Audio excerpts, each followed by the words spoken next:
'Tis time. The end of time is here, and we are everywhere.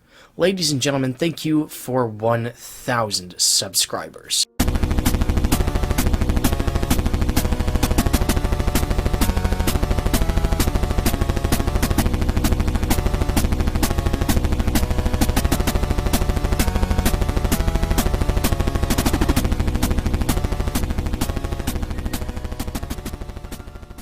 We have finally reached 1,000 subscribers. Almost 9 years ago, I started posting content to this channel regularly, and back in January 2014 when I started, the channel had 11 subscribers, accrued most likely through the old videos I filmed on my flip camera of my cat, a Saints Row 3 glitch, and various Guitar Hero videos. I started posting rants on various musicians such as Justin Bieber, Miley Cyrus, among other musicians that were popular at the time. It's been almost a decade, and I still haven't made a dent in the old Beaver's fame. At the end of 2017, beginning of 2018, I hit 100 subscribers. Up until that point, this channel had been through a raid from the My Little Pony Friendship is Magic fanbase, a community guideline strike due to false flagging. When the drama from all of that started, when I voiced my opinion on the fanbase, real cool, but we survived that, and I continued to post regularly. Since then, however, I expanded my content to include humor through my Your Grammar Still Sucks series. I started doing top 10 lists, mainly music related. I did some videos on what kind of power old empires would hold in the world if they reappeared in the modern day, and I will continue to do so at some point. I started doing alternate history stuff. One thing I did not expect with my alternate history content is that it would thrust my channel to 1,000 subscribers. In particular, my 900 subscriber special, The 3 Scenarios, shocked me with how viral, relatively speaking, it went, because the quality was subpar, even by my standards. But here we are. As of writing this, it's only been about a month since I posted that, and we are already at the cusp of yet another milestone. Ending of 2022, beginning of 2023, roughly 5 years after I hit 100 subscribers,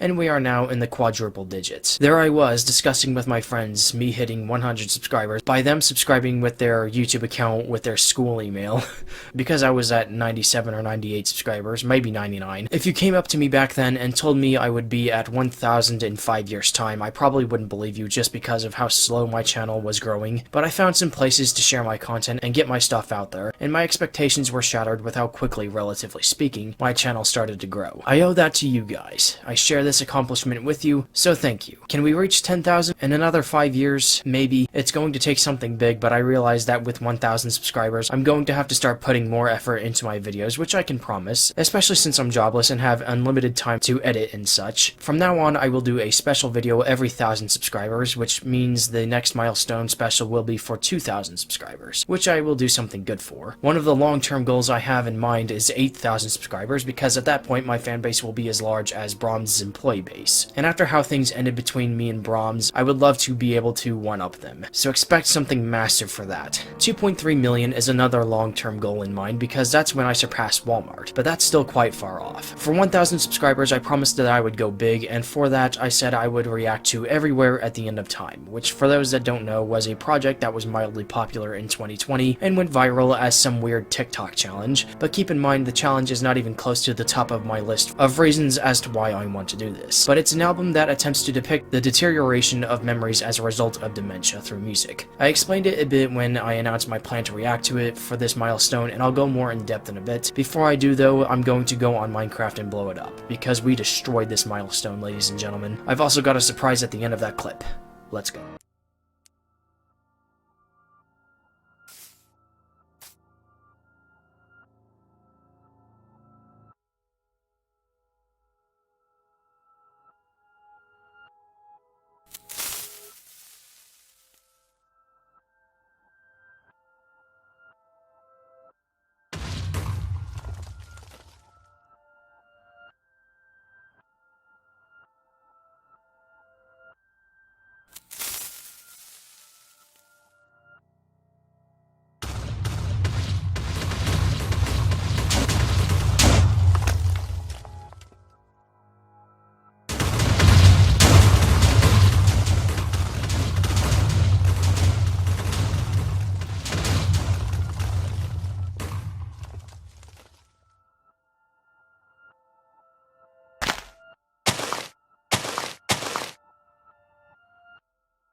this stone play button, because our legacy is carved in stone. I share the concept of the stone play button with anyone that has ever reached 1,000 subscribers. I'll do something similar for 10,000, so if the stone play button is something you like the idea of, go ahead and subscribe and let's get a head start on the slow but sure climb to 10,000. Now, Everywhere at the End of Time. I first heard of Everywhere at the End of Time on Halloween 2021. Just a day prior, I had visited my mother for the first time in 2.5 years. I called off from work because she came up to take us down to my aunt's house in Oklahoma. My mother flew down about a week prior so my aunt, her sister, could take a vacation. My aunt serves as the primary caretaker for my grandmother, being my mother and aunt's mother. My grandmother has Alzheimer's disease. She's definitely mid-stage, though I couldn't place my finger on where exactly she would be, certainly somewhere in stage 4, but I saw my grandmother in this state for the first time on October 30th, 2021. She still spoke coherently, though her communication skills were impaired, with her memory being seriously damaged. She would often call my mother by my aunt's name. She had no idea who me or my brother were. I believe the first time she saw me, she asked, "Who is she?"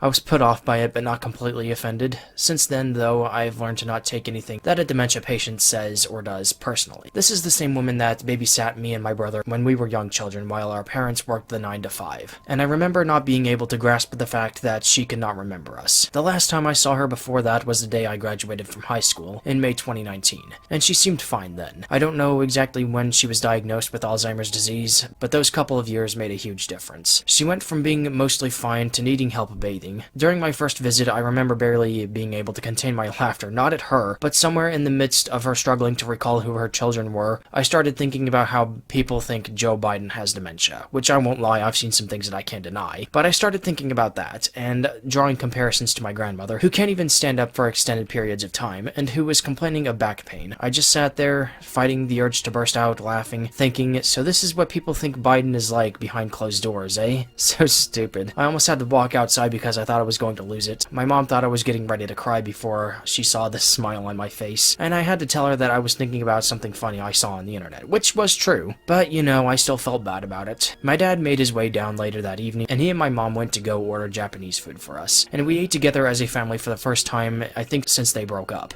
and I got to witness my parents speaking on good terms, so that's a memory I can say I hold dear. Now that I think about it, it still doesn't feel right that my mother and father are separated, and that we live halfway across the country from her. But after that, my dad drove me and my brother home. It was 6 or 7 in the evening. I went back to bed, woke up the next morning. We went to my other grandmother's house, being my dad's mom. It must have been 5 in the morning, but we went over to her place because her heater wasn't working properly. We got her heater fixed, then she drove us to a coffee place similar to Starbucks that had just opened up that year, and I had my yearly coffee because I don't really drink coffee.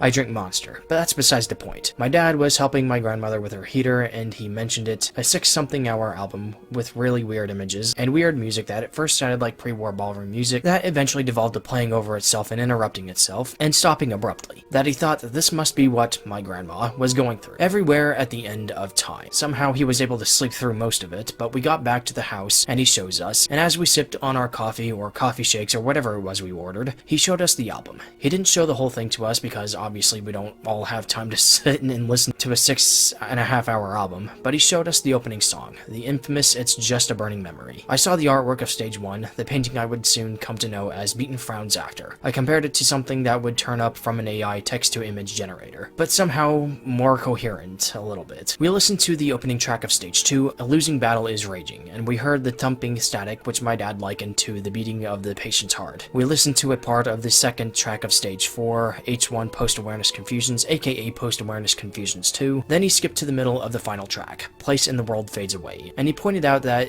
it was when the patient was pretty much brain dead, just sitting there slack-jawed in a vegetative state. Then he skipped to the finale, the funeral music, which seemed to get more clear. My father thought it to be the patient hearing their funeral, while my grandmother thought it to be the patient finally being able to remember. Then the minute of silence came, representing death. Something in me clicked, however. I could have just went on with my existence and shoved Everywhere at the End of Time into the dustbin of afterthoughts, but something about this album intrigued me. So I researched a little further and got a feel for a few more of the tracks. Around that time next week, I was was getting ready to drive down to my aunt's house and seized the last opportunity to spend some time with my mother and grandmother before my mother would return to Oregon. The entire 40-ish minute drive, the final track of Stage 3, Mournful Camaraderie, played in my head. I returned to my aunt's house with a deeper understanding of what was happening with my grandmother, the totality of dementia, and the fact that it was basically a death sentence, and that there was no bringing her back from the throes of confusion, and that we might only be able to witness her in a state of lucidity again shortly before she passes away. That day, I did not have any urge to laugh. The Biden dementia meme had been driven off, and everywhere at the end of time dominated my thoughts. My grandmother's day started with the announcement that I was here. She then asked who I was, to which I responded, "I'm your grandson." We hugged and went to the living room, where she sat in her chair. My mom went and got her breakfast while I helped myself. After a short while, my uncle arrived after a trip to the store, offered me a beer, to which I said no thank you. My cousin, being my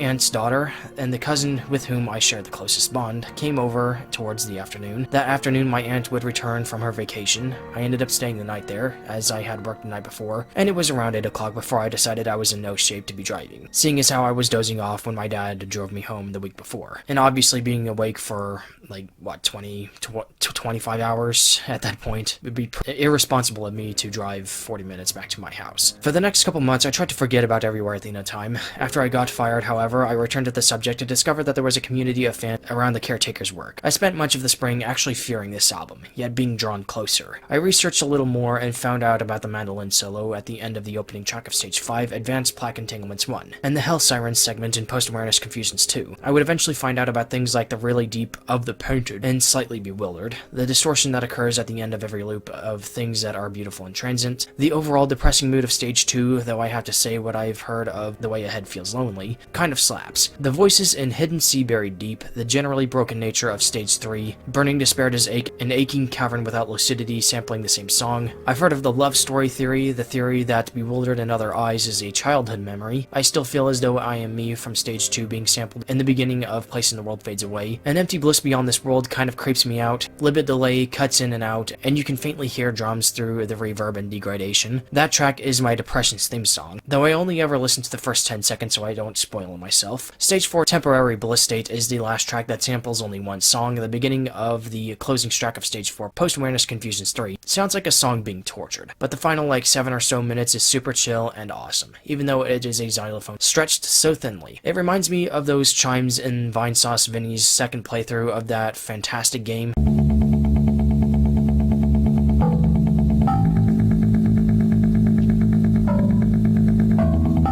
Apparently someone heard Nazis shouting in the beginning of Sudden Time Regression into Isolation. Perhaps the Caretaker meant Sudate in Time Regression into Isolation.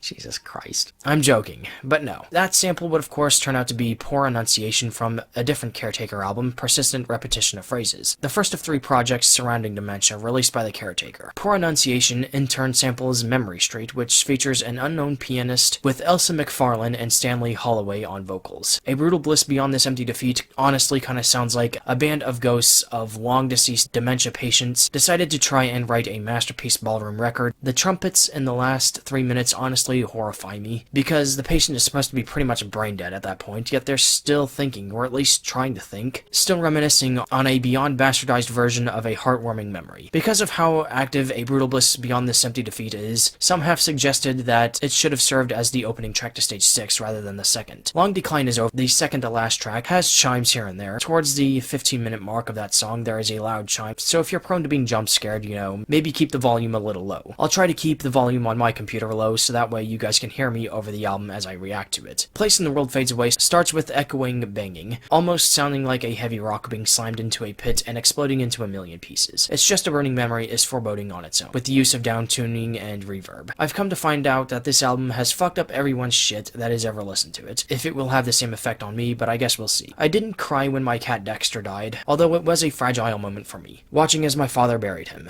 The last time I cried was in the summer months of 2021, in silent rage, when I came to the realization that $14.50 an hour still wasn't enough for me to be able to afford my share of the rent. So it has to take something eye-openingly bleak for me to crack. I don't claim to be an alpha. I don't not cry because I think I'm too tough. I used to get bullied a lot in elementary school, so that translates into a jaded, tearless demon in adulthood that will cackle like Ultra Vegito when the assholes of this world get what they deserve. The main thing that may keep me from caving is really the fact that this project did not appear out of nowhere. It was not forged in the darkest bowels of hell. It was not made by a shadow people. It was not made by a computer. It was not made by dementia itself. It was made by a human. That human, of course, being Leyland James Kirby. Everything that makes up this album was made by a human that existed at one point or another. Every sample in this album had an original artist. The effects used to make this album as it is was created by a human. The art was made by a human, being Ivan Seal. The only thing inhuman about this album is its subject matter. With that said, Leyland James Kirby is one of the best musicians of our time from an artistic standpoint. I suppose now I should introduce everyone to the man behind it all, the Caretaker. Leyland James Kirby is his name. He releases electronic music under his own name and as V/VM, but he formed the Caretaker in 1999, beginning a series of albums known as the Haunted Ballroom Trilogy, inspired from The Shining. 1999 selected Memories from the Haunted Ballroom, 2001's A Stairway to the Stars, and 2003's We'll All Go Riding on a Rainbow make up this series. In 2005, the Caretaker would release an album transitioning from Shining-inspired sampling to themes of memory loss. Theoretically Pure Anterograde Amnesia is the Caretaker's other big project, containing 72 tracks over the span of just under 4 hours. 2008's Persistent Repetition of Phrases and 2011's An Empty Bliss Beyond This World, not to be confused with the Stage 3 track, would deal specifically with dementia. In 2012, the Caretaker produced music for a film titled Patience After Sebald. The Caretaker's 2012 album shares the name. It was released in January that year, with a second album being released in February, titled Extra Patience After Sebald. After a 4-year break, the Caretaker began releasing everywhere at the end of time. Each stage was released roughly 6 months apart, with Stage 1 being released in September 2016, Stage 2 in April 2017, and Stage 3 in September 2017. In between the release of Stage 3 and Stage 4, the Caretaker released Take Care, It's a Desert Out There, in memory of Mark Fisher, a collaborator and close friend of Leyland James Kirby that committed suicide in January 2017. Take Care, It's a Desert Out There was released in December 2017. Stage 4 was released in April 2018, Stage 5 in September 2018, and Stage 6 being released in March 2019. Leyland James Kirby presented Everywhere at the End of Time as giving his moniker the Caretaker dementia, meaning that with the final stage, the Caretaker as a moniker was officially retired. The same day Stage 6 was released, though, Leyland James Kirby released Everywhere and Empty Bliss under the Caretaker moniker to showcase the scrapped songs and segments from Everywhere at the End of Time. The artist behind every art cover, Persistent Repetition of Phrases, and beyond is Ivan Seal, a friend of Leyland James Kirby that has produced numerous other paintings besides the art used as Caretaker art covers. The art cover for Stage 1 is known as Beaten Frowns After. Stage 2 is Pitter Pitgown and Catherine Sturspur. Stage 3 is Hag. Stage 4 is Guilt Shoulder. Stage 5 is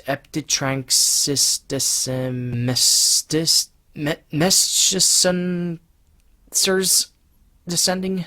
I probably butchered that off the hell. And Stage 6 is Necrotomagod. Okay, I promise I'm almost done here, but a little bit more about me. I mainly listen to metal music. I'll listen to just about anything metal. Black metal, death metal, power metal, thrash metal, speed metal, symphonic metal, folk metal, progressive metal, Viking metal, pagan metal, gothic metal, electronic metal, classic heavy metal, metalcore, hardcore punk, grindcore, etc, etc, etc. My all-time favorite bands include Bathory, Children of Bodom, Amon Amarth, Iced and Dimmu Borgir. Feel free to check those out if you are interested. Okay, my plan is to react to each stage separately, because I plan to review each stage in between listens. The Caretaker community has suggested that Everywhere at the End of Time itself is an example of fair use / fair dealing, as it transforms each song sampled and uses them in such a way that creates an entirely new piece of work. Reviewing the album will allow me to claim fair use, in case Leyland James Kirby claims the video, which I may decide against disputing if that does happen. For the post-awareness stages, I plan to react to the sample guides done by Context Switch. A link to his or her channel will be provided in this card. Also, I'll be reacting to the Bandcamp version of Everywhere at the End of Time. A mistake that most people make when reacting to Everywhere at the End of Time is that they react to the YouTube version. And the problem with the YouTube version is that Stage 1, Quiet Internal Rebellions, was thrown out due to issues with copyright, which hopefully we won't have any trouble with. On the YouTube version, Quiet Internal Rebellions is replaced with Stage 3, Long-Term Dust Glimpses. I'm going to react to this the way the Caretaker intended. Obviously, I do not intend on this being a substitute for listening to the original. I implore you to support the artist and the original work. A link to the Bandcamp page will be provided in the description. With that, ladies and gentlemen, we can begin the reaction. Each stage has a description, except of course Stage 6. The description for Stage 1 reads, "Here we experience the first signs of memory loss. This stage is most like a beautiful daydream, the glory of old age and recollection, the last of the great days."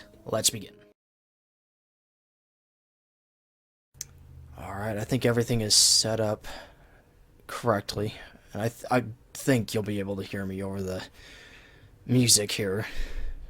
But I just want to dedicate this listen right quick to anyone that has ever fought dementia, whether they're currently battling it or died trying.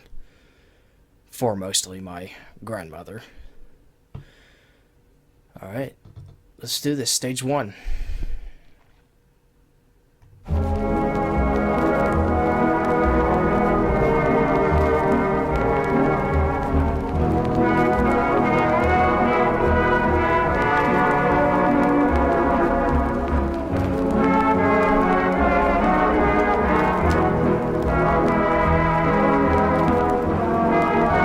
It's just a weapon memory.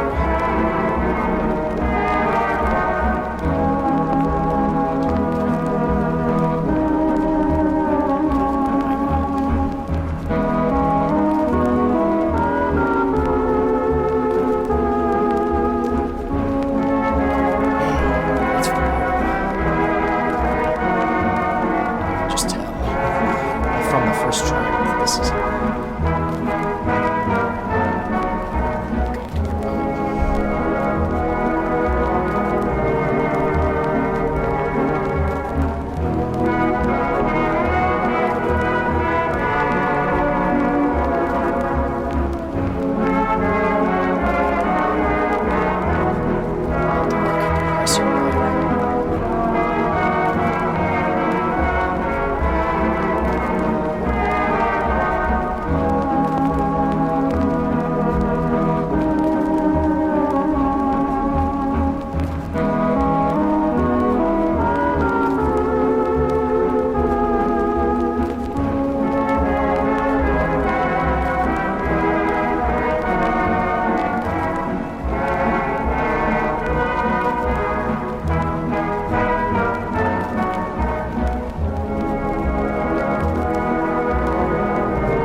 This track is like 4 minutes. Just now, I think.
By the way, I'm going to bed right after this.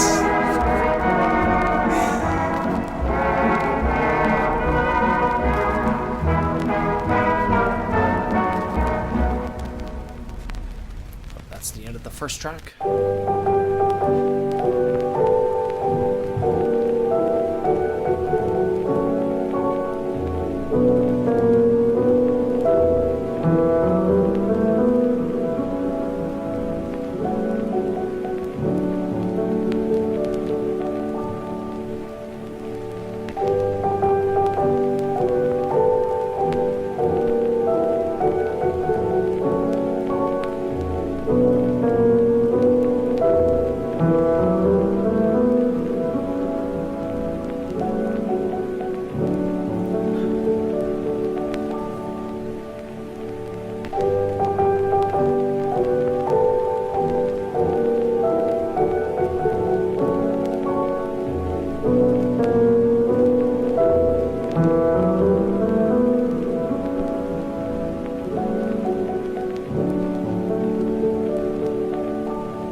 This is a late afternoon drifting, if I'm not mistaken.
Somebody's giving me the creeps.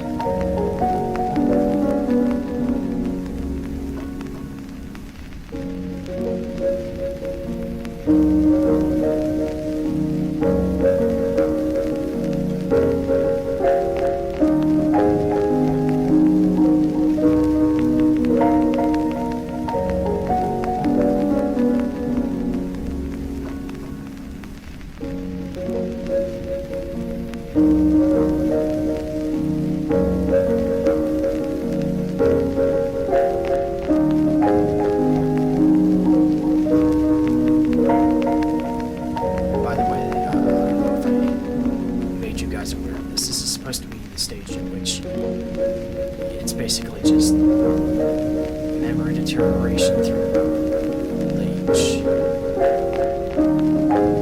The patient doesn't know yet that it's dementia that they're facing.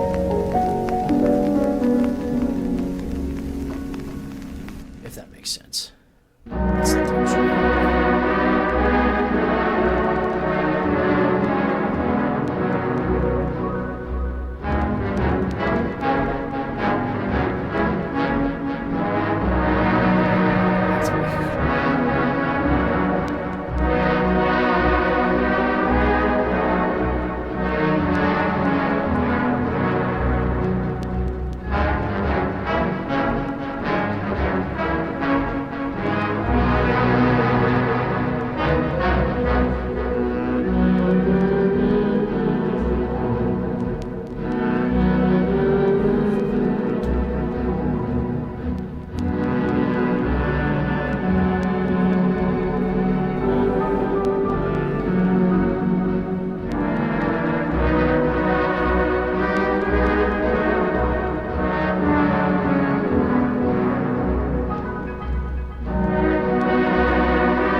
that just now. That was someone whispering above the paint in a really deep voice.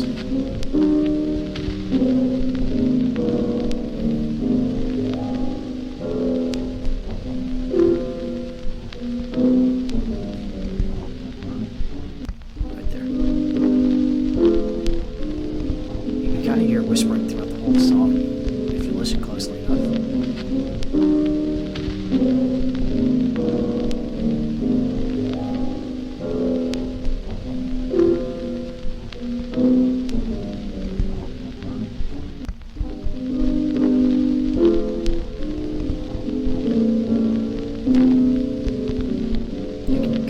This is a distant memory that the patient is trying to recall.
to go down the list of tracks in the review after this.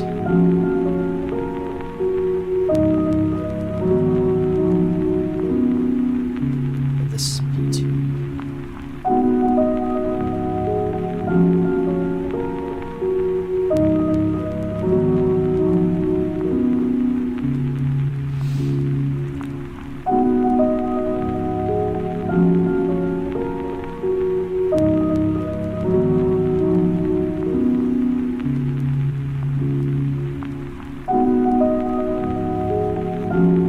By the way, if you guys see me looking up it, I'm looking at my blank TV screen because it reflects like behind me, so that way I know what's happening over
this part of the album is nostalgic.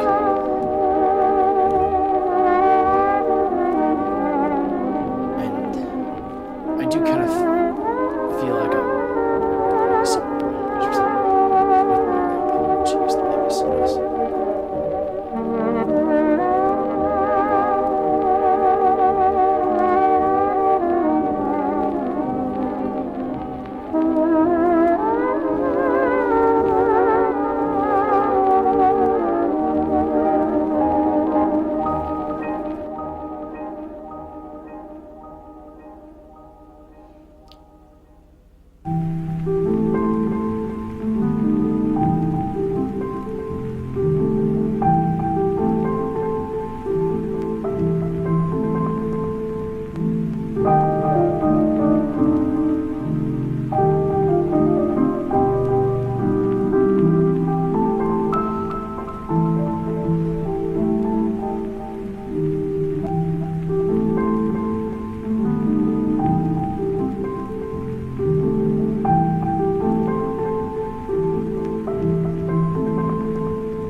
1.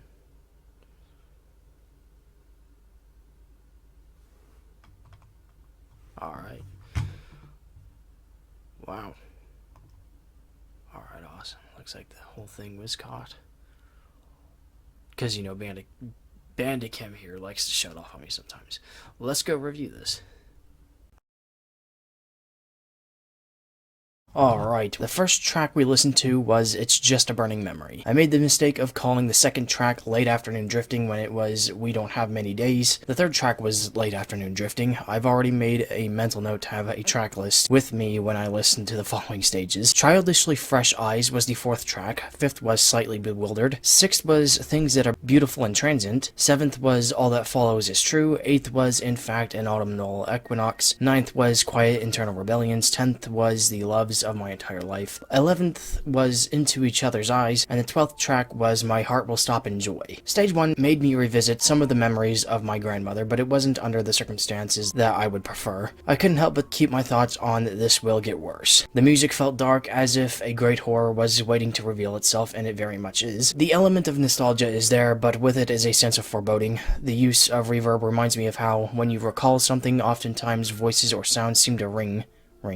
At least that's how I recall certain memories. At least that is when I am not putting my full focus on them. I did mention that I was about to go to bed after listening to Stage 1. I only got like 4 hours of sleep that evening, of which the final moments were spent dreaming that I was reacting to Stage 2, or at least trying, but my media player kept pausing. Now to give my thoughts on each track from Stage 1. Immediately upon starting It's Just a Burning Memory, you can tell something is off. I don't know if anyone else finds A1 to be this way, but to me it comes off as the beginning of the end for the patient, although they don't know anything is off, or seriously wrong at that. This specific memory might be slightly warped, but other than that, they can still recall it perfectly fine. A1 samples Heartaches by Al Boley. A2 is where I started to get lost in my thoughts. This would be something you would expect to hear when an elderly person recalls a memory from their teenhood. The sample is Say It Isn't So by Leighton and Johnstone. A3 almost sounded a bit more modern at first, but when I really started to listen, it was almost as if somebody in the studio turned up the volume of the piano, or used some sort of distortion, which I'm not entirely sure if they had that technology in the early 20th century. Perhaps this was an effect added by the Caretaker to represent a worn-out memory, or the first signs of the patient straining to remember something. The sample is another Leighton and Johnstone piece. It all depends on you. A4, I believe, is the track that one Reddit user described as having this weird left-right thing, as the brass instruments bounced from left to right. It sounds like a track that would play in someone's head when they accomplished a lot and are enjoying the fruits of their labor. This would be the first song to end abruptly. My theory on that is maybe that this person's career was cut short due to an injury, or some sort of condition besides the dementia that rendered them unable to continue their work. The sample is Moonlight and Shadows by Russ Morgan. A5 is probably one of the most distant tracks of Stage 1. I would argue that this is the first memory to be affected by the dementia, as in it is the ground zero. The patient likely only remembers one specific detail of a memory, but other memories threaten to overtake it. The main sample, being the piano, is Alabama Sound by Leighton and Johnstone, while the Of the Painted comes from The Wedding of the Painted Doll, also by Leighton and Johnstone. The sound of A6 certainly fits its title. The patient is likely reminiscing on a particularly nice day, or even a former romantic partner, but can't recall anything beyond a specific point. Perhaps this is the first time the patient thinks that they did something once already, but actually didn't. This samples The Waltz You Saved for Me by Wayne King. Wayne King. What an unfortunate name. I just imagine the patient being a fan of Wayne King as a teenager, but their parents disapproving and telling them, "Turn that Wayne King off."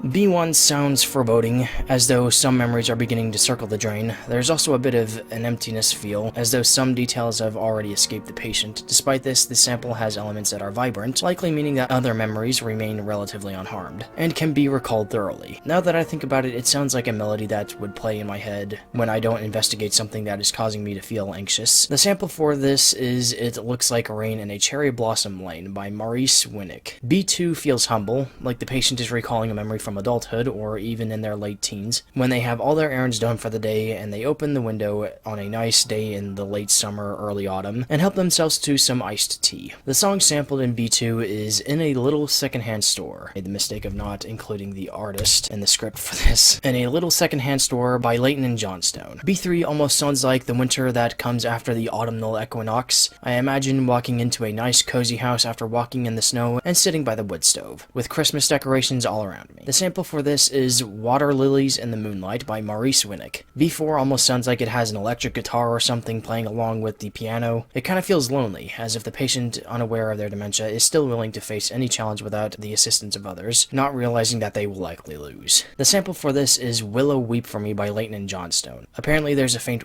sound as the vocals attempt to start. There's not really a whole lot to say about B5 aside from the fact that there is in fact a sound at the end of every loop. B5 did kind of sound funny from a musical standpoint, but aside from that, it almost sounds like B1, but less dark. B5 samples Smoke From a Chimney by Maurice Winnick. B6 is another grand piece in the vein of A4, but instead of do this weird left-right thing, it almost sounds like the brass instruments jitter during a small portion. I don't know if that was present in the original sample, though it could be a sign of the ability to speak weakening, even if just slightly. On Genius Lyrics, the theory for this song is that the patient is ready and willing to participate in what comes next in life, only to immediately realize that something is wrong, as stage 2 of the album and of dementia kicks off. B6 samples Room with a View by Russ Morgan. Stage 1 was foreboding, lonesome, and joyous in various areas. As of filming this, it's been about 20 hours since I listened to stage 1, and I feel like I'm in the same headspace as I was in last autumn and this spring, where the music was just stuck in my head. I suppose that is brought about by the looping, of which I don't believe there is any, or at least not as much, in stage 2. Before we do continue the show though, ladies and gentlemen, if you're just now watching my content for the first time, I run a musical act known as Death Wish. Basically, I attempt to create symphonic thrash metal. Album 3 is coming out soon, or maybe it already is out when you guys see this. Either way, the release date is January 20th, 2023. That and my 4th album coming next year is based off of an alternate history scenario in which Kanye West wins the 2024 presidential election here in the United States. But a few months ago, I stated that I already had plans for albums 5 and 6. For albums 5 and 6, I'm going to do my own metal concept album on the progression of dementia. The two albums will cover 8 stages, which will be released as EPs. Album 5 will cover the first 4, while album 6 will cover the final 4. In between albums 4 and 5, I will release a stage 0 EP, containing 4 songs plus an intro from the 4 albums that I will have out at that time. The series will be known as Nowhere at the Beginning of Time, which I made sure wasn't being used by any other fan projects. Stage 0 will cover life before the dementia, while Stage 1, like in Everywhere at the End of Time, will cover memory loss associated with old age that just so happens to actually be dementia. Stage 1 will showcase my influence from melodic and epic thrash metal bands, while Stage 2 will be influenced by bands like Slayer, Stage 3 being influenced by death thrash, Stage 4 being influenced by symphonic black metal, namely Cradle of Filth, Stage 5 will be influenced by black and death metal, and Stage 6 will be influenced by funeral doom metal. The final 2 stages, the posthumous stages, will cover life as a ghost shortly before being taken to the Norse realm Helheim, where they will spend their afterlife. Stage 7 will be influenced by gothic metal, and Stage 8 will be influenced by electronic metal. So I have plans to release my own Caretaker fan project, but it will be completely original music that I make. My plan is to release Stage 0 during the summer of 2024, but the first actual stage of that project likely won't come out until after the autumnal equinox. Albums 5 and 6 are planned for 2025 and 2026 respectively. With that, ladies and gentlemen, we can move on to Stage 2 now. The description reads, the second stage is the self-realization and awareness that something is wrong, with a refusal to accept that. More effort is made to remember, so memories can be more long-form with a little more deterioration in quality. The overall personal mood is generally lower than the first stage, and at a point before confusion starts setting in. Let's do this. Okie dokie. Stage 2. This one is about 30 seconds longer than Stage 1. It is currently almost 10 o'clock, November 29th, 2022. It has been almost 2 days since I've listened to Stage 1, and I've seized the opportunity to listen to the Affected to Samples version of Stage 1, and I've watched part of a reaction to Stage 1. But here we go. The first track is A Losing Battle is Raging. Let's go.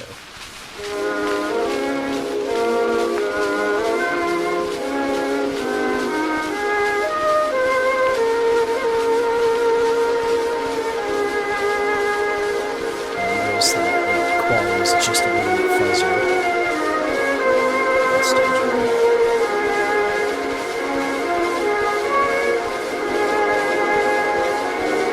I hear a faint drone.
definitely feels as though the patient knows what's coming to them.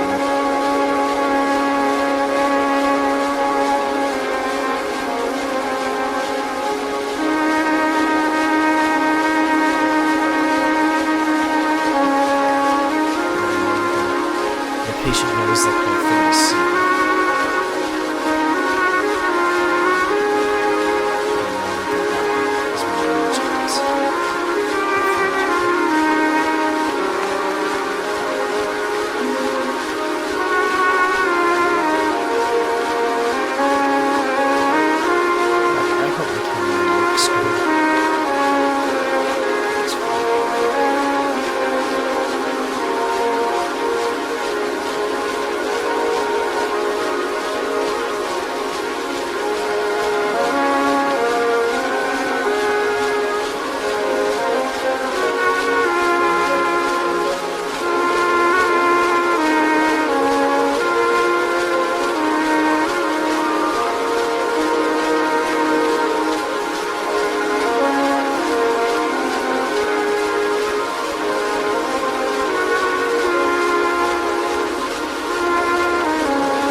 This thumping is watching. Like this guy, the patient, I should say, like serving me too.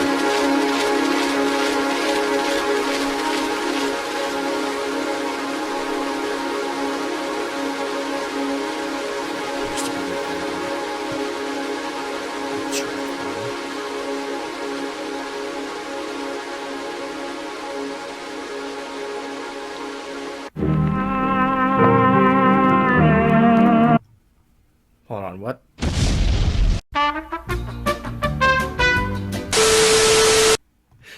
See, it's a good thing I studied this album a little bit before I went into this. Alright, that was What Does It Matter How My Heart Breaks. We're not ready for that yet. This one, the second track here should be Misplaced in Time, and this is what it should sound like. This is the end of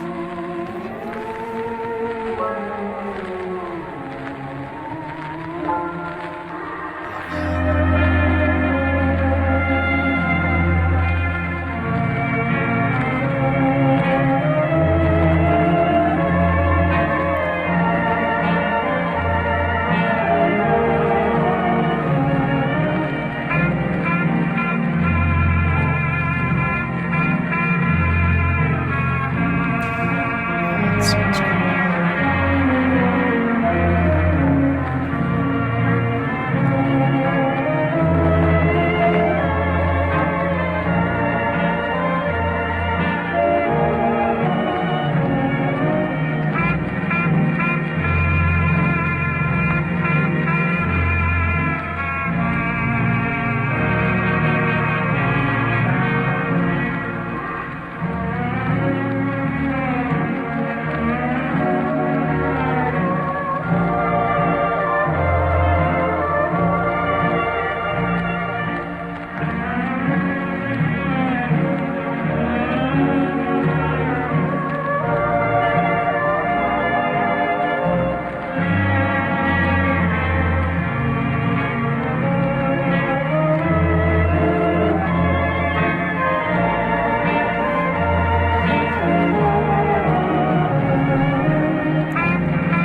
mixture contains full songs.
This one is what does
This is Glimpses of Hope in Trying Times.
next month.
one is I Still Feel As Though I'm the first track I've signed.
didn't see the red bar at the bottom of my screen. I thought I...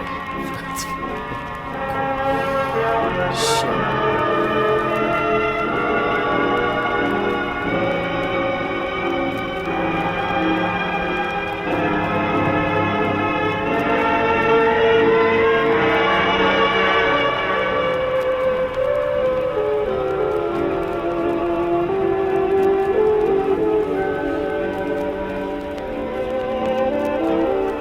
That would suck.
Alright, that's the end of stage 2.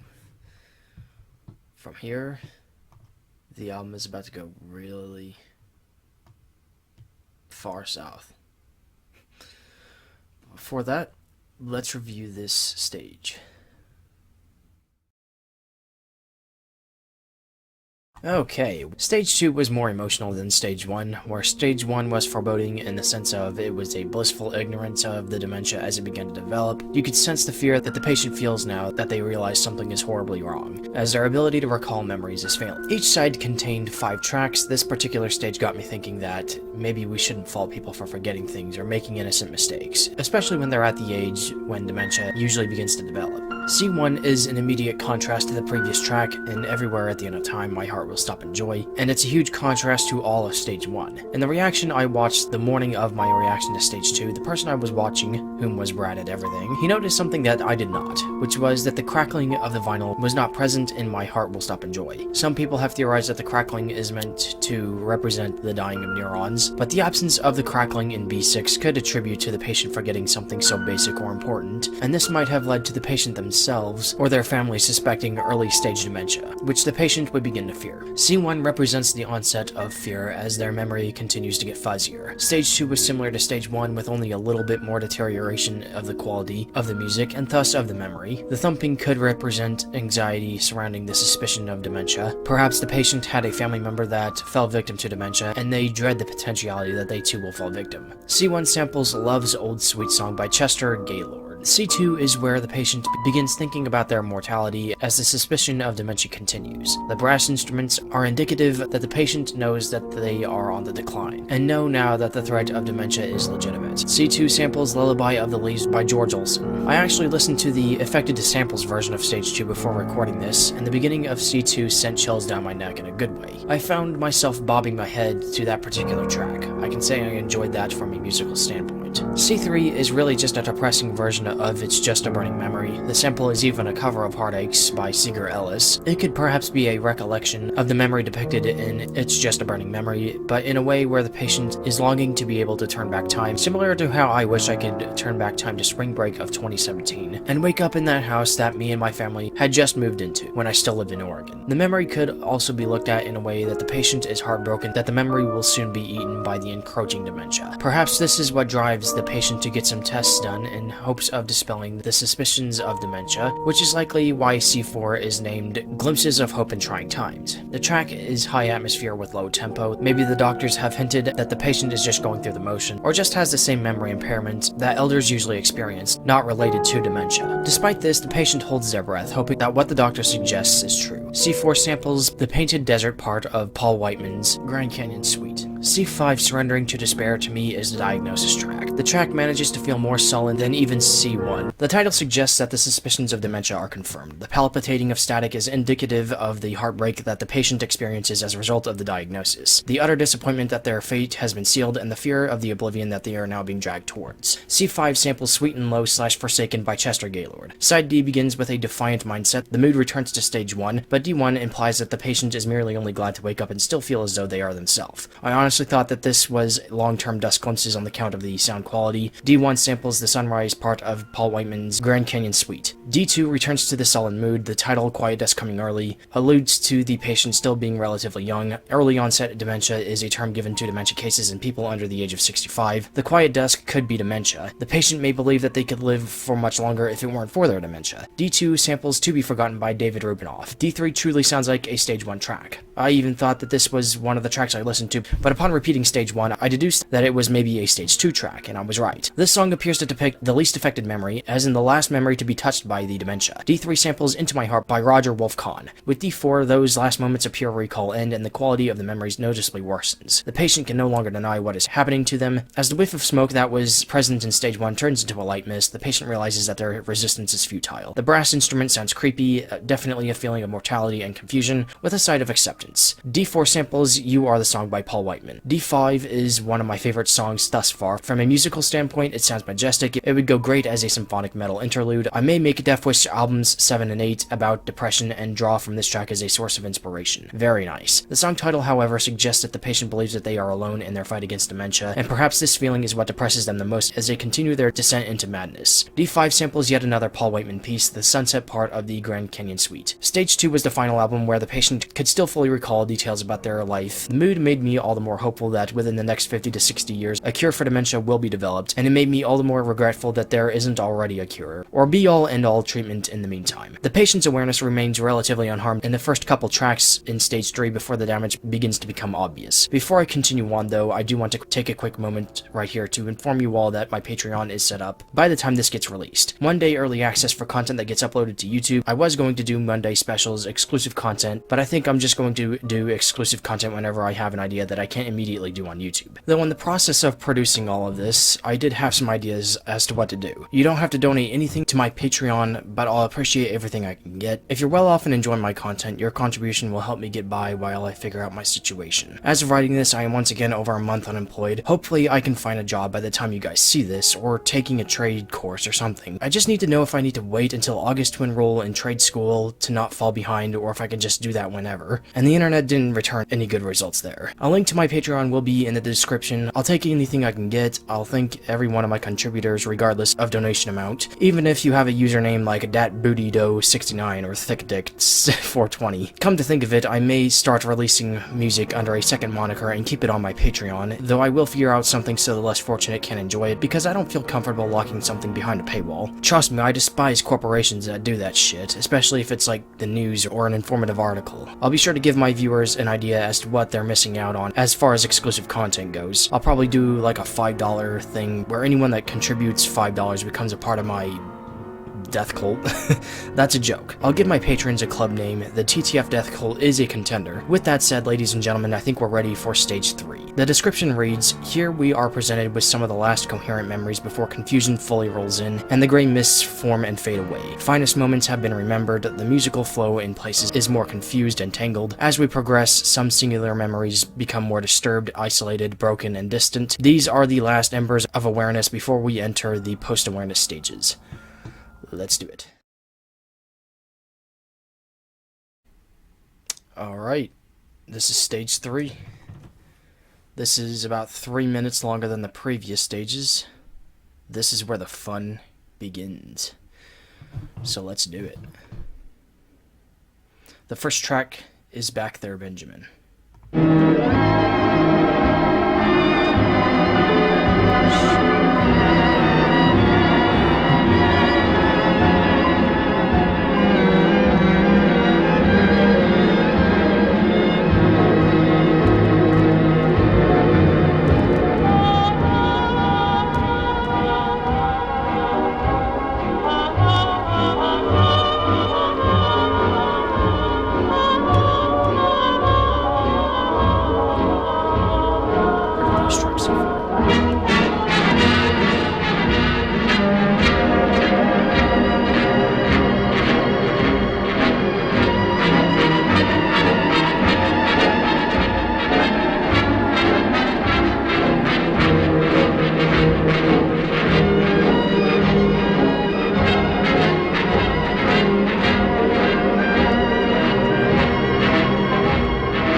This one is And Heart Breaks.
Sinister.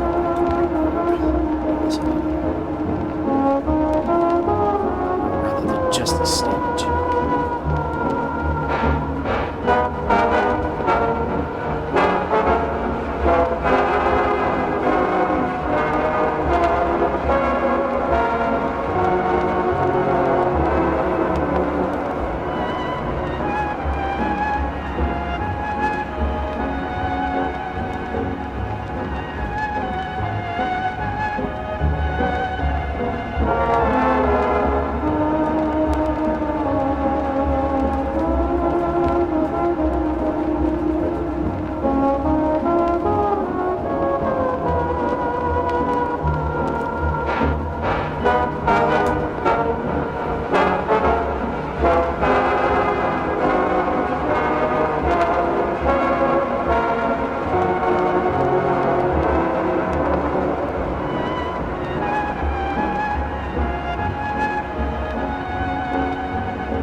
That's the end.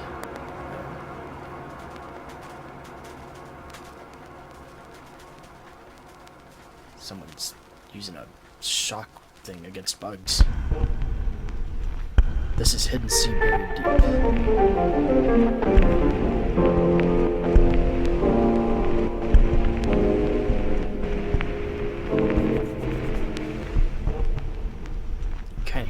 voice.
Just nightmarish podcast.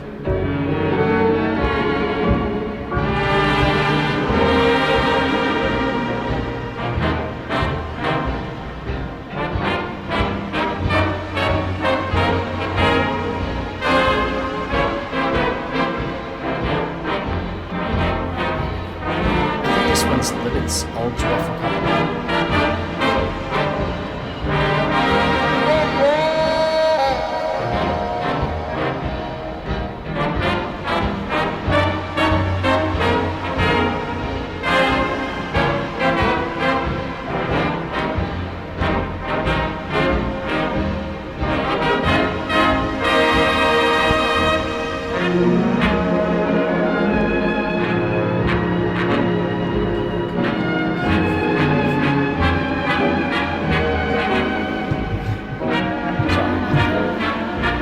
This is, in fact, what's our joyful company.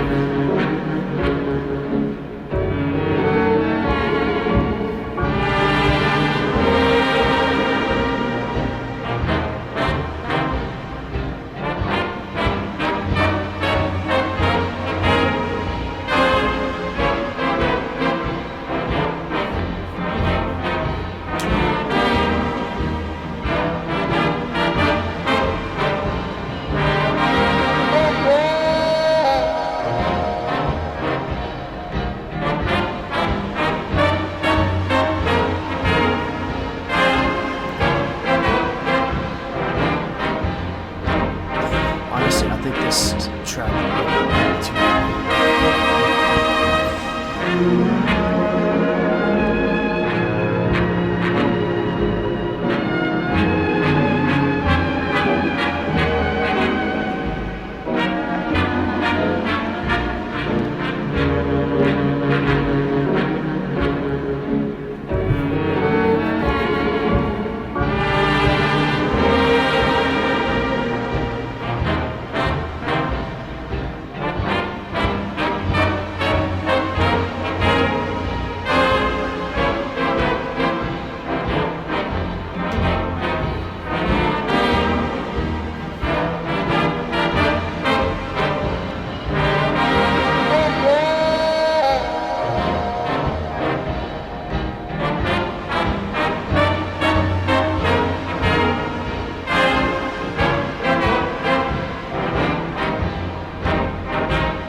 This one. This one is to the minimal great hit.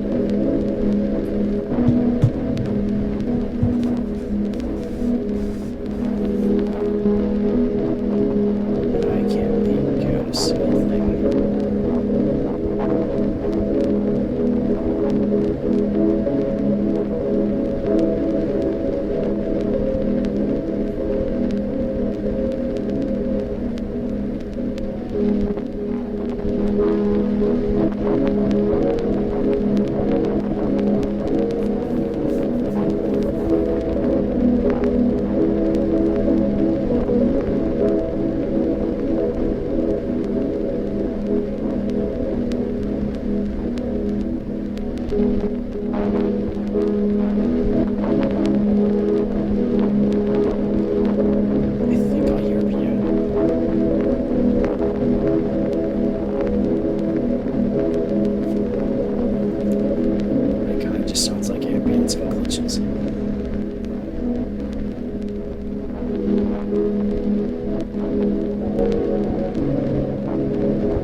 this is Bewildered and Other Robbers, if I'm not mistaken.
Tells me Pennywise would like this song.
Revelations of Arm's Life.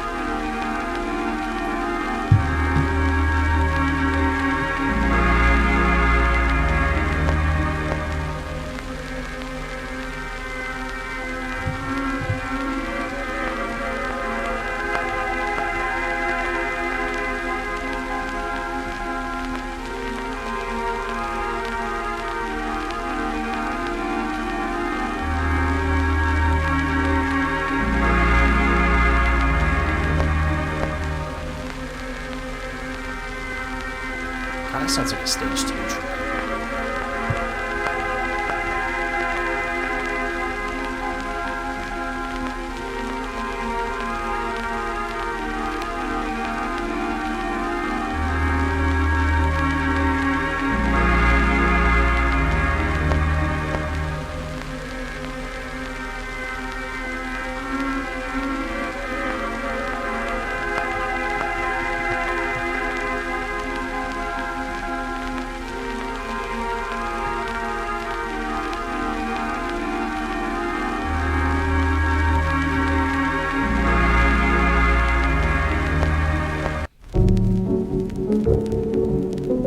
This is sublime beyond. No, it's not. Is it?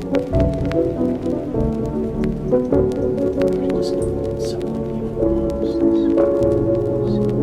Okay, this one is drifting time misplaced. Sorry.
but it's got me thinking.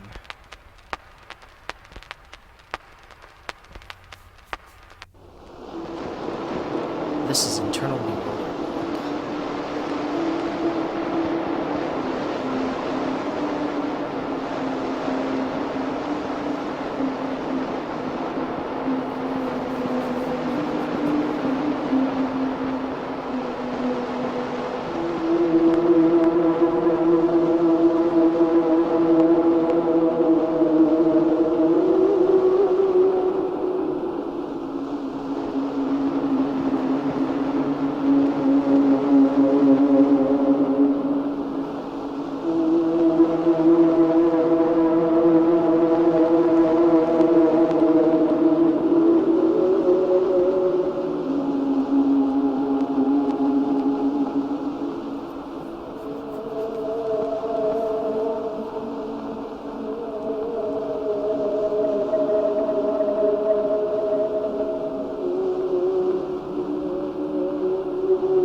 Wasn't this a song from like 1899?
it's getting tough to listen to.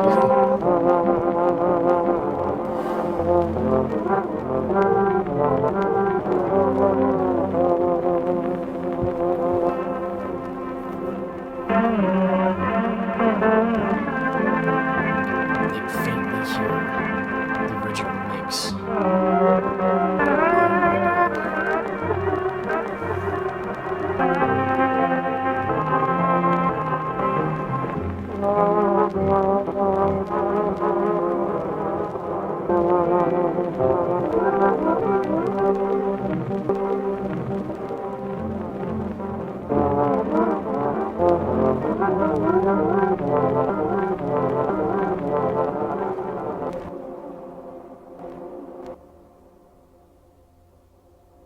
Jeez.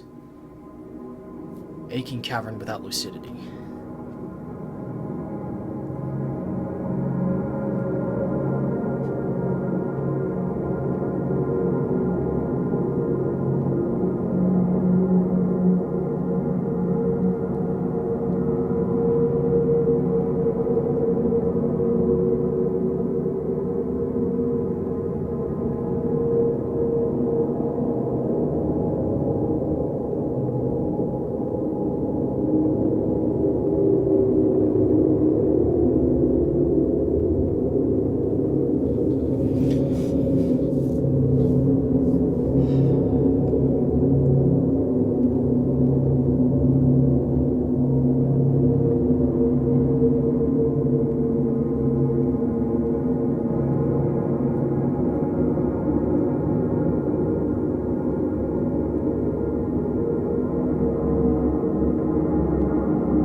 This is an empty bliss beyond this world.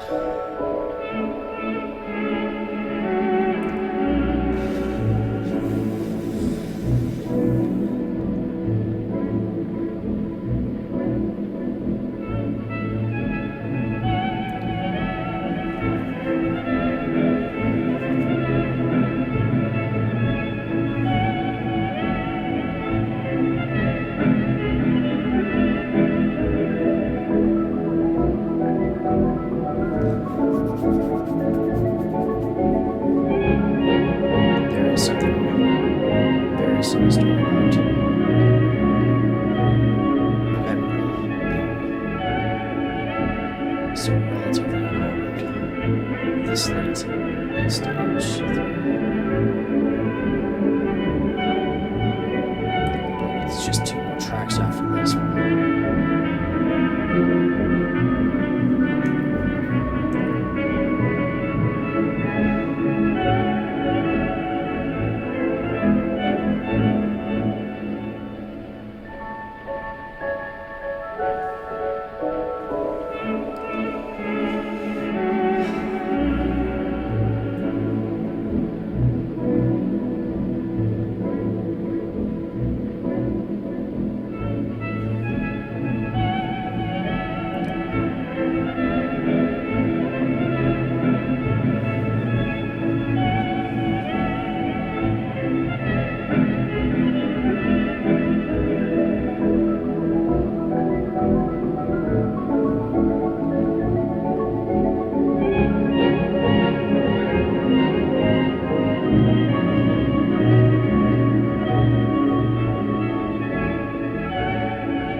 Alright, that's stage 3.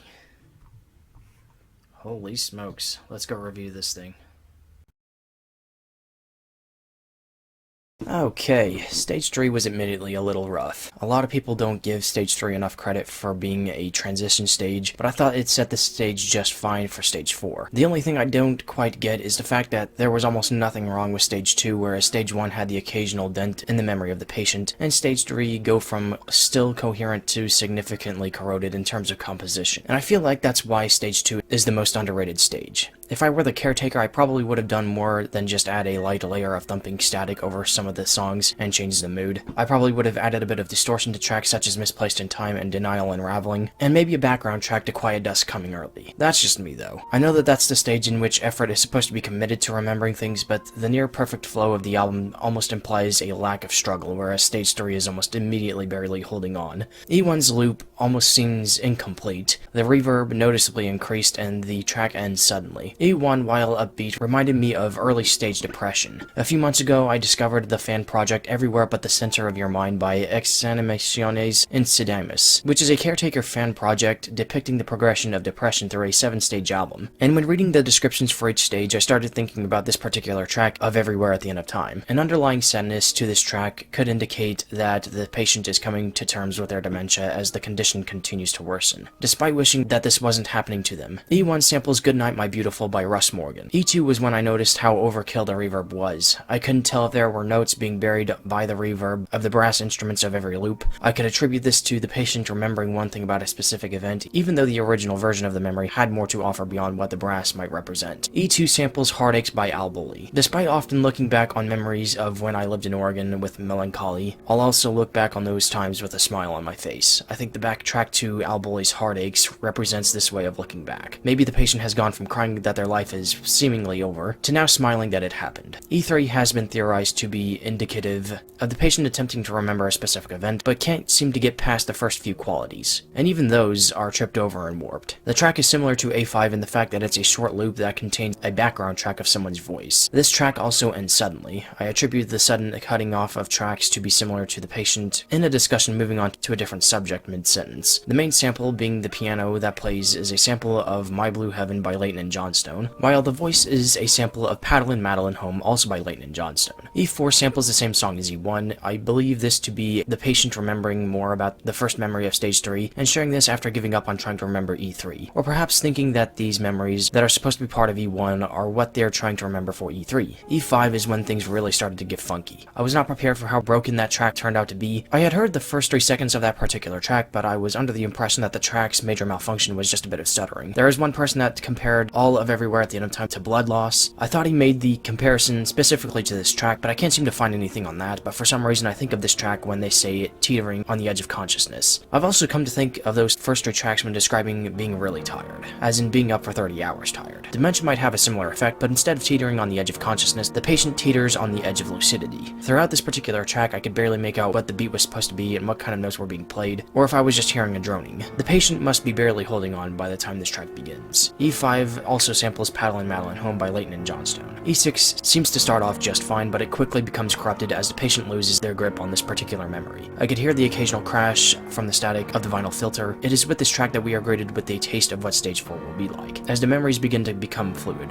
E6 samples Stardust by Charlie Spivak. E7, the supposed childhood memory. While it could be looked at that way, the pitch shift and reverb applied to this sounds like an old Jack-in-the-Box being played with, which only supports the theory that this is a childhood memory. I made the comment that Pennywise would enjoy this track. Perhaps this could be a memory of a birthday party when they were a kid, where a clown danced, and the patient received a Jack-in-the-Box. Nonetheless, there's still a sinister feel to this. Maybe this memory was triggered by pulling the old Jack-in-the-Box out of the attic and winding it one more time. The state of the Jack-in-the-Box, as corroded and as worn as it is, could reflect the state of the brain. E7 samples The Prettiest Little Song of All by Albert Benzler. E8 is of course what you would hear in place of B3 if you listen to the YouTube version. There's not much to say about E8 except for the fact that the B3 imposter appears to stop dead in its tracks at the end of every loop. That said, it might have fit right in with stage 1 if it weren't for the poor sound quality of this track. E8 samples Exactly Like You by Roger Wolfcon. F1 truly sounds like a stage 2 track. I honestly thought that maybe this was a stage 2 track at first. The mood fits right in with stage 2. I'd like to think that maybe this is a relapse to the depression. Maybe the patient is once again in despair, that they realize some memories are broken. Maybe some part of them was still in denial of the dementia, and now the realization that this is actually happening to them is absolute. F1 samples Romance by Leroy Shield. F2 has been used as a prime example of a memory dying. The composition of the song appears to stretch so thinly that it sounds a bit like droning, until it's difficult to make out any notes. The crackling of the vinyl progresses to sounding like the crackling of a wood fire. Perhaps it indicates that the memory is burning, almost like the dementia took this memory like it was a piece of paper and set it on fire. Sections of song that sound like drones are theorized to be where the patient struggles the hardest to remember this specific thing. And every time the song loops, the patient backtracks in an effort to revive the rest of the memory. The loud crackling at the end is theorized to be the patient giving up in frustration. Despite this supposedly being the death of this particular memory, F2 continues to appear in the post-awareness stages. F2 samples Lullaby of the Leaves by Leighton and Johnstone. F3 sounds extremely muffled and distant. It does take focus to find the song underneath the reverb and poor sound quality of the sample. Compared to things we think we witnessed as young children, as in 5 years or younger, that we aren't sure if it was a dream or if it actually happened. Except in the case of dementia patients, this now includes events from their adulthood. F3 samples Il Trovatore Miserere by Ferruccio Giannini. This is in fact the sample from 1899. F4 is what really caught me off guard about stage 3. This song truly reminds me of stage 4, and what little I've heard of it. It kind of reminded me of H1. Its use of glitching the sample and pitch shifting mid-song is indicative of post-awareness beginning to take hold. F4 truly frightened me. I was ready to pull my earbuds out by the end of F5. F4 could be another sad nostalgic reflection on the first memory depicted in Everywhere at the End of Time, but now that memory is broken. F5 represents continued efforts to recall the memory, but only being greeted with the aura of that memory. Both F4 and F5 sample Seeger Ellis's Heartaches. F6 was unsettling, if for no other reason than it was a completely coherent memory sandwiched between two completely broken tracks. The sample used here is The Wedding of the Painted Doll by Nathaniel Shilkret. We can deduce that this was a major event in the patient's life that fights through the dementia and is able to be remembered once more. Where tracks that sample Heartaches could depict maybe the first kiss, this track depicts the would-be patient's wedding. F7 is a track that I enjoy mostly from a musical standpoint. This would be something I listen to when I'm feeling sad. Aside from that, the warping that this particular track has undergone, although not as bad as F4, could indicate that the patient's memory is getting ready to take another decline as they close in on the post-awareness stages. Perhaps recalling their wedding managed to save them from post-awareness for a couple more tracks. F8, Mournful Camaraderie. The title alone suggests that they no longer remember a close friend or family member. This song title reminds me of my second visit with my grandmother when she asked me, "Did you know my family?" To which I responded, "Yes, I know my mother, your daughter." F8 once again samples Seeger Ellis's Heartaches, but as it appeared in F4. With the drone on top of the sample, one might think that this is a similar case to F2 in being the death of a memory. The patient attempts to recall their first kiss one more time, perhaps looking at a picture of their young spouse, only to not know who their spouse even is. And that is where lucidity ends, and their mind slips into the throes of total confusion. The drones that were present in the final track was a preview of the chaos that hatches from its egg with stage 4. I don't know if I'll be able to handle it, but then again, maybe the suspension was only a thing I felt for the early stages, knowing what was going to happen. We're about to see how I react to stage 4. Will I hold firm? Will I nope out? Will I break down and start crying? Let's find out. Before we continue though, ladies and gentlemen, I do want to go over something I forgot about that unfortunately Wikipedia didn't think was an important enough part of the Caretaker's discography. That would be the 2007 album Deleted Scenes / Forgotten Dreams. That would be the second Caretaker album relating to amnesia. The album is about the same length as a typical post-awareness stage, at 91 minutes and 40 seconds across a span of 4 tracks. The Caretaker did also release some bonus material for theoretically pure anterograde amnesia in 2006, adding 13 new memories to that already long album. Additional Amnesiac Memories clocks in at 48 minutes and 35 seconds. I got him, man, don't worry. Any of those hardcore Caretaker fans that are bugging me in the comments section about these two particular releases, you can delete your comment. Or keep it, who cares. Now we can dive into hell. Ladies and gentlemen, are you coming with me? Stage 4, let's do this. The description for Stage 4 reads, Post-awareness Stage 4 is where serenity and the ability to recall singular memories gives way to confusions and horror. It's the beginning of an eventual process where all memories begin to become more fluid through entanglements, repetition, and rupture. Let's go. Okay, here we go. Stage 4. This is, of course, about twice as long as the previous stages have been. You know, I might need a break here and there, but I made sure to empty my bladder thoroughly, and, you know, maybe this will be scary, maybe it'll be cool or something. Because at least, you know, this time around we'll be looking at more than just a wordless art cover. But let me adjust my volume right quick, and let's begin.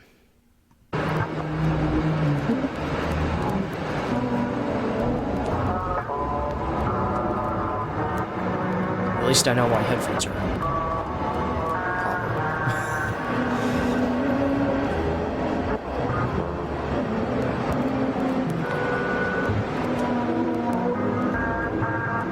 I absolutely cannot recognize D5.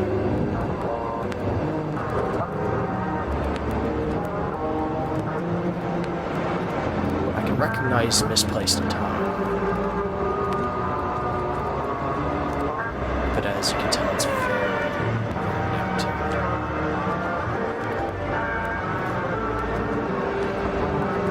By the way, these might be just a bit outdated.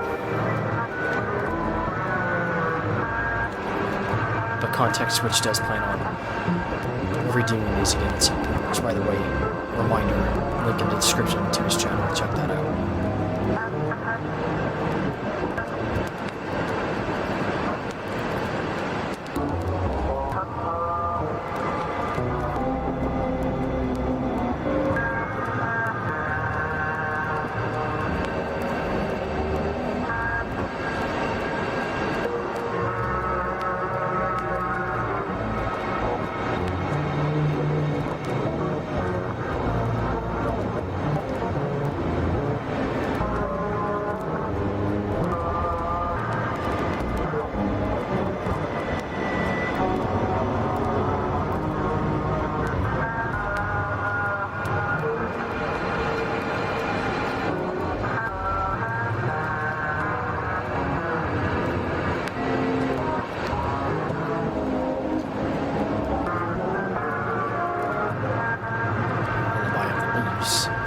Just sounds like an eerie hissing.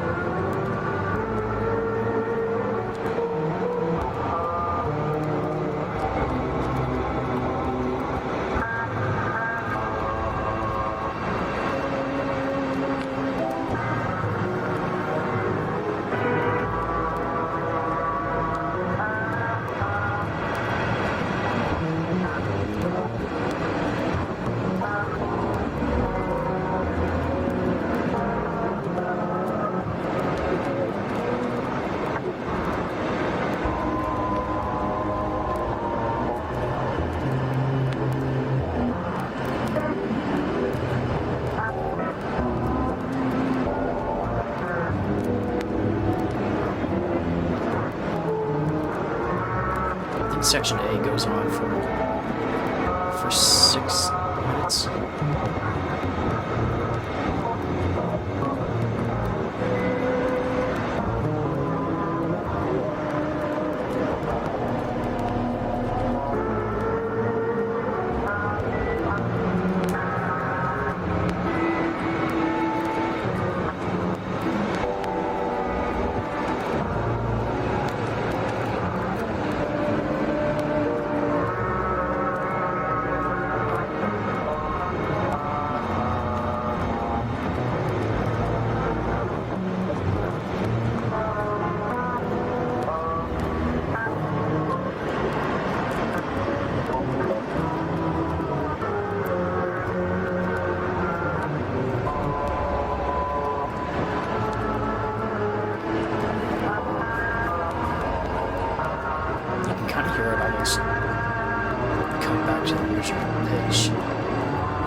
remembering their loved one just a little bit. And this ethereal, like, aura, this kind of happiness, I guess. A delirious happiness.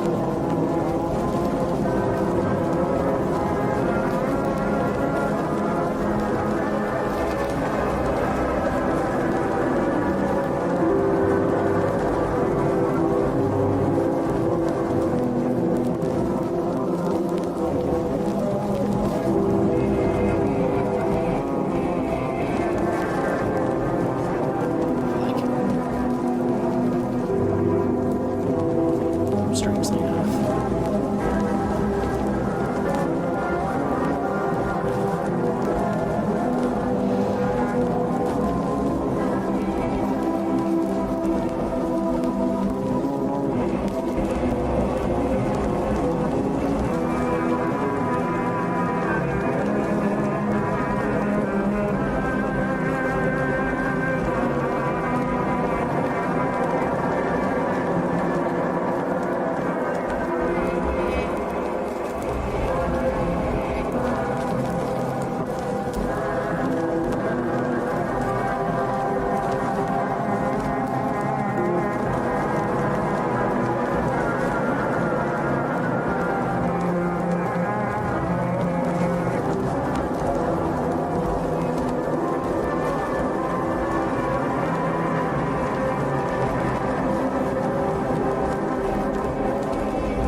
It's like the train of thought just stops.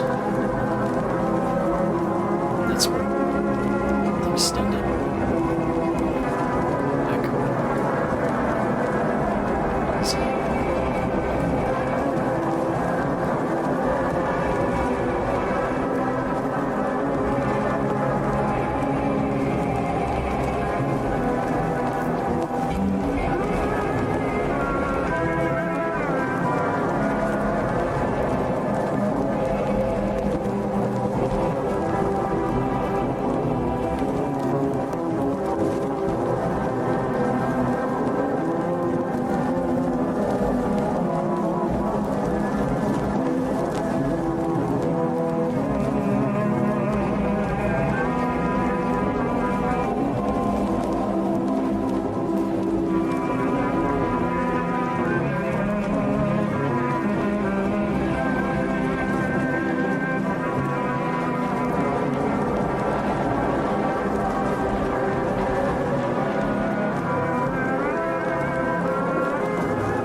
That's something we're going to be seeing a lot of, especially in, I believe, stage 5.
almost sounds like the E5.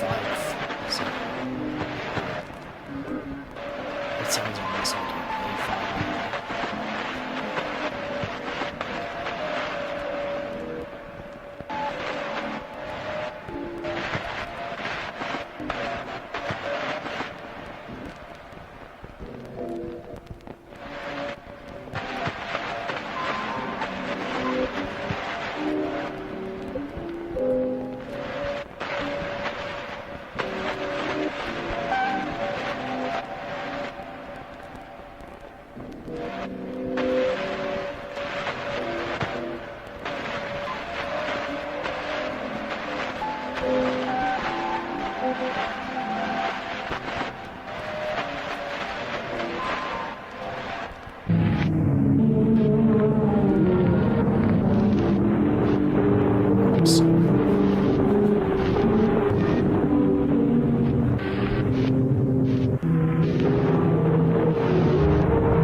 Not as terrifying as stage 3 was. I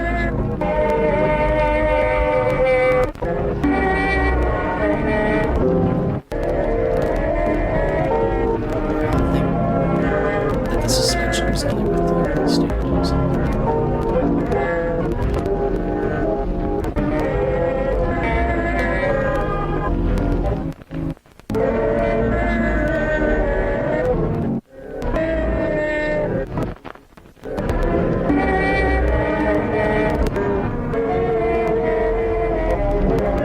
Cutting off kind of reminds me of, like, trying to stay awake on, like, a bus ride from a field trip. And, like, I won't hear the bus for, like, a split second.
Purgatory syndrome. That kind of sounds like the dreams, like throughout our one before to eternal lucidity.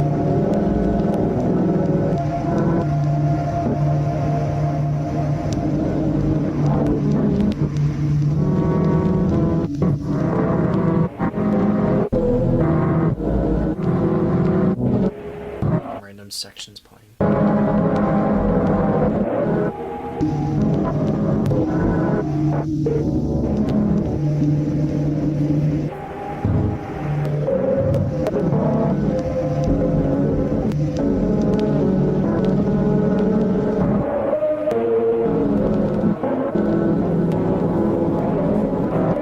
What's that? Deleted scenes for Nine Dreams Part 3.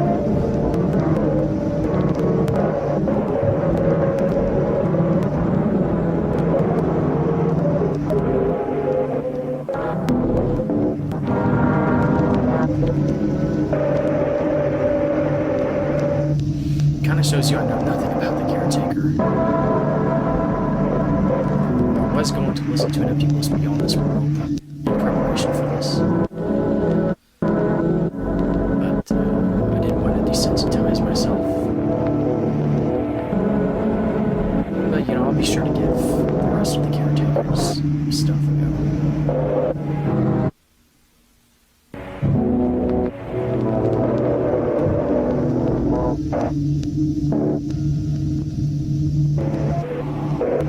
That is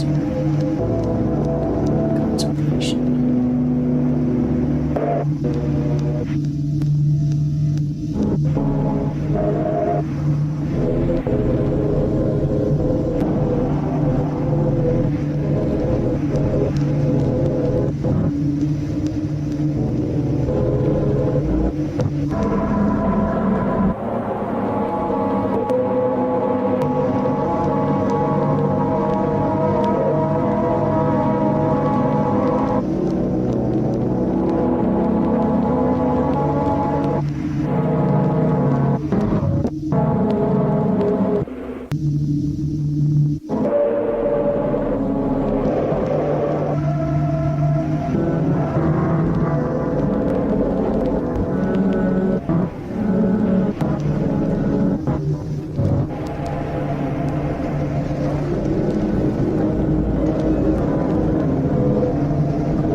People said that they feel like these stages seem to go on forever. I feel like this stage 4 is far so far.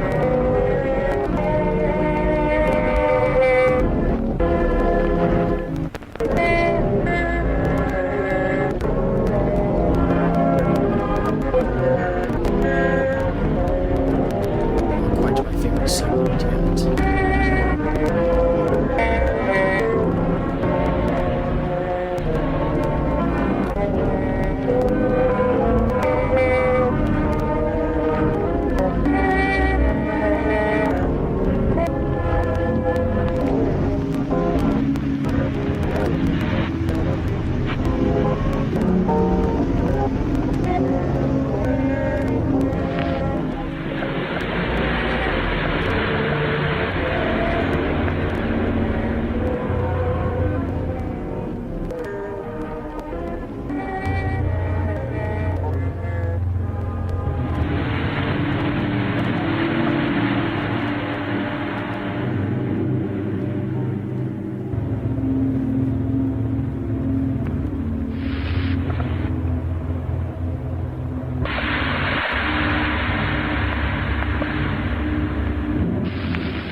turned by bathroom.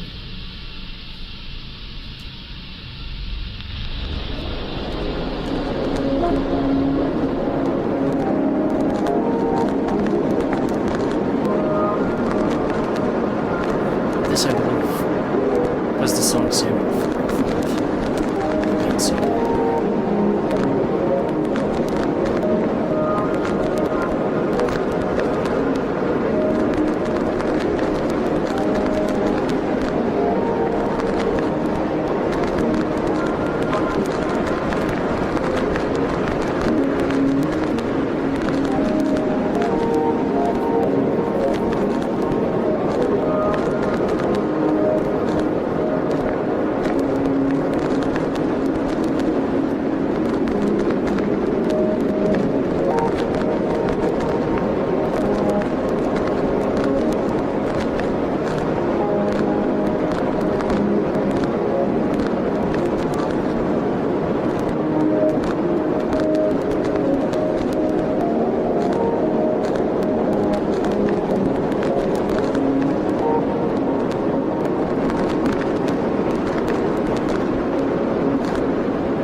Stare at this.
It's like a jump scare. Like the guy that made this just puts in a freaking rich face. Just to check and see if we're still listening to this. Or if we're still awake. That'd be fucked up.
See if I'm still.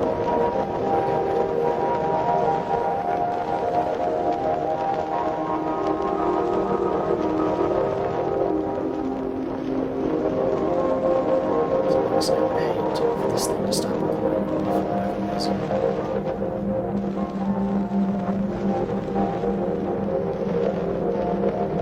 Especially this far into stage 1. It just gets corrupted. I've had that happen before.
as my entire life seemed to be rapidly glitching. Although faintly. As if it's setting the stage for stage 5.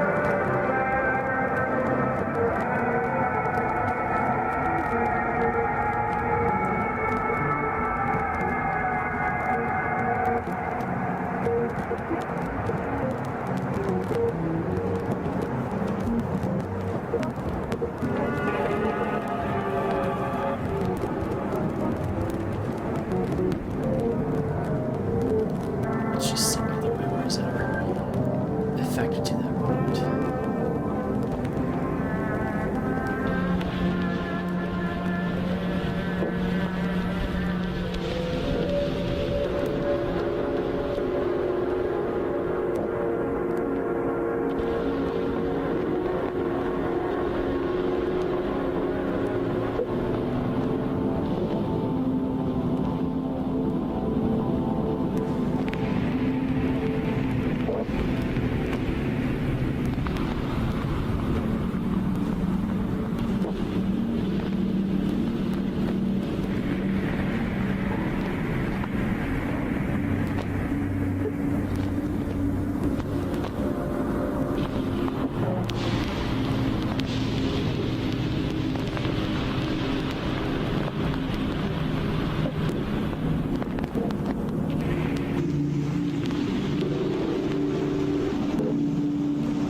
end of stage 4. You can all imagine how, what kind of jump scare the people watching the YouTube version got as stage 5 hit.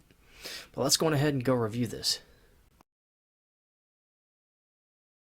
After nearly noping out on stage 3, stage 4 was somehow easier to listen to for me. Maybe it's because I'm used to the chaos, because I listen to death metal. Maybe it's because I had more to look at than the grooves and edges on the art cover. So I think the suspension I felt with the first 3 stages, especially with stage 3, was the fact that things were going to take a turn for the worse, and watching its progression up until now proved rather haunting, as songs featured samples of voices under a sample of a song, tracks ending abruptly, or being drowned in drones or glitching. That didn't really seem to be an issue with stage 4, but it's not like you can make out half of the samples anyway, almost as if you're no longer aware of the damage done to your memories. But this is the stage where memories seem to overlap and truly clash with each other as though they were in a fluid-like state. I remember during my first visit with my grandmother when my mother attempted to jog her memory by showing her pictures of her, being my grandmother's, own daughters. She kept thinking her sister was one of her daughters. There were plenty of moments within stage 4 where all sound ceased, which I believe to be the patient's mind going blank. The use of heartaches, specifically as it was used in stage 2, reminds me of when my grandmother was eating her dinner in a sad mood because her husband wasn't there with her, thinking he just wasn't interested in eating with her. The thing about this is, my grandfather has been dead since the 90s. I remember my grandmother going to use the restroom or something,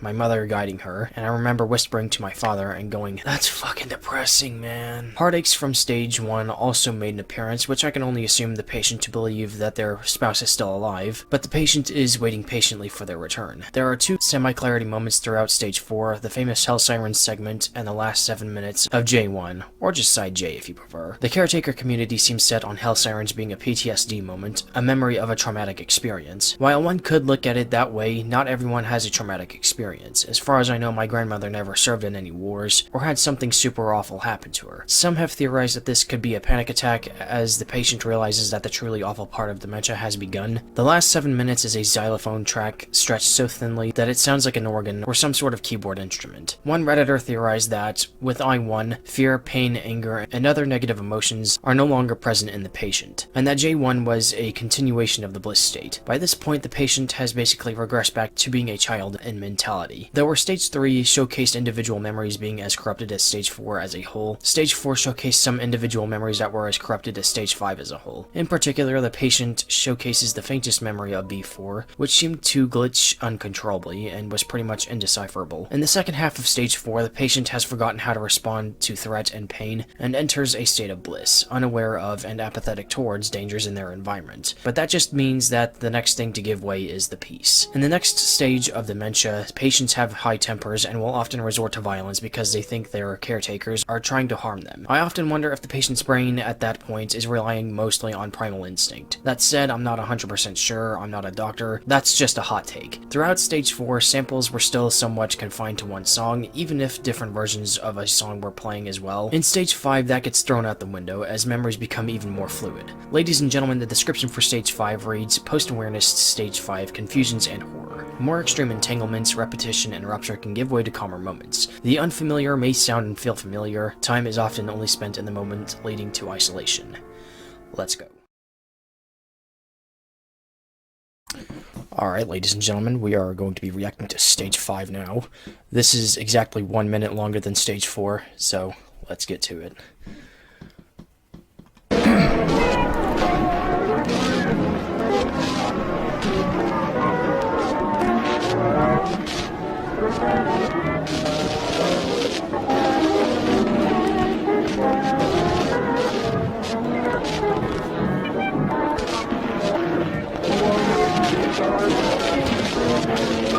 I hear voices in the front.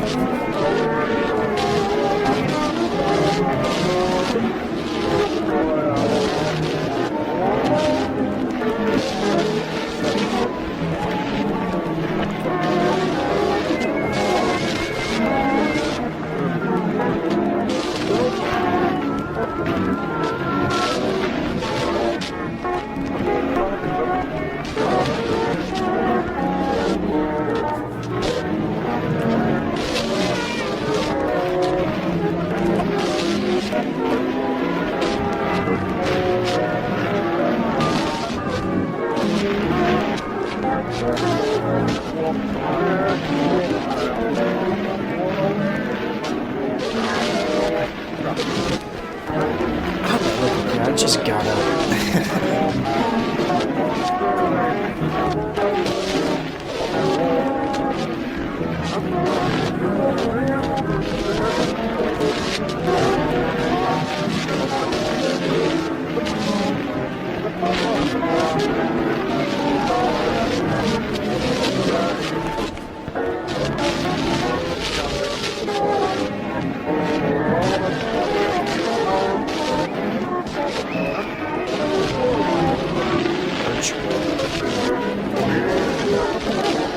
That was a second.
Off the awful scratching noise as Gypsy moved back and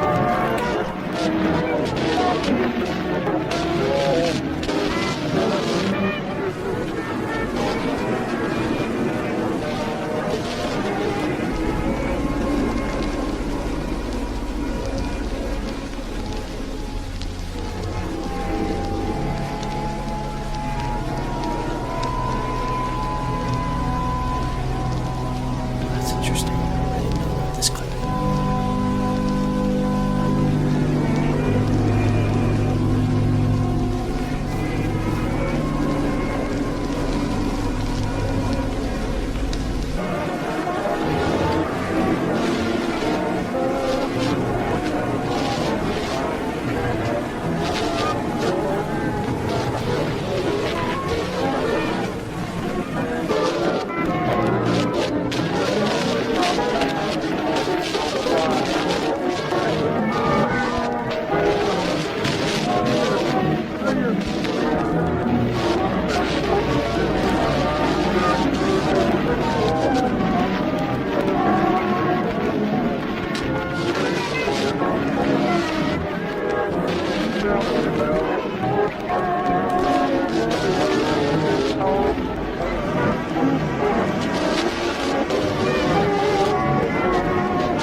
The sample of I'm walking around in the dream kind of sounds reversed.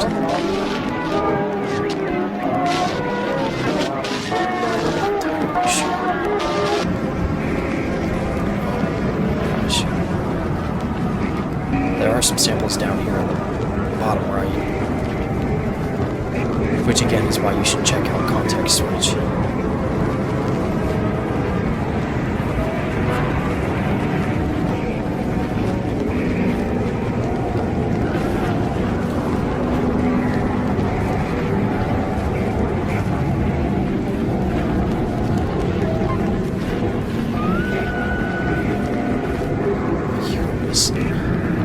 And I also hear more from Colorado.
Stage 6 is sampled here.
Seem to chime in suddenly, as well as even more so than stage 4, I would say.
about sirens.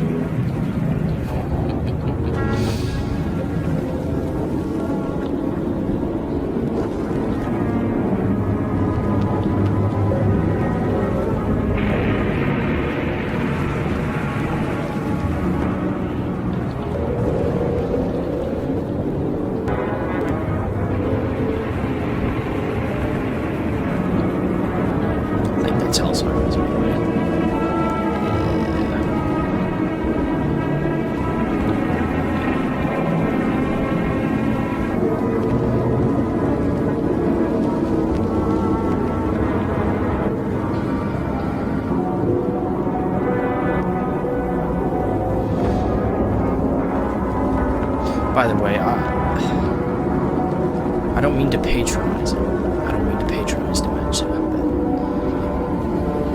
that's just my thoughts on that particular thing, the particular piece of audio.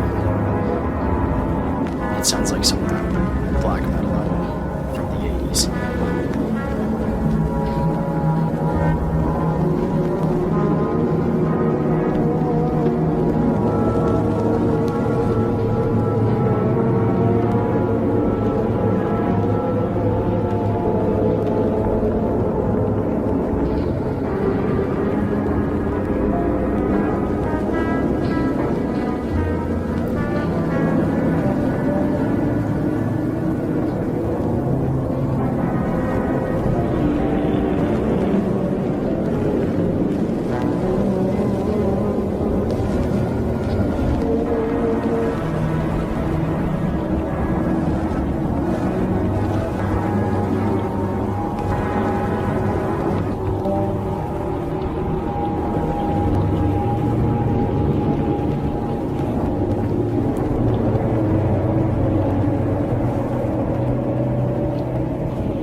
This is very eerie.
sounds like a sitar.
Oddly enough, I can almost hear 6 of them.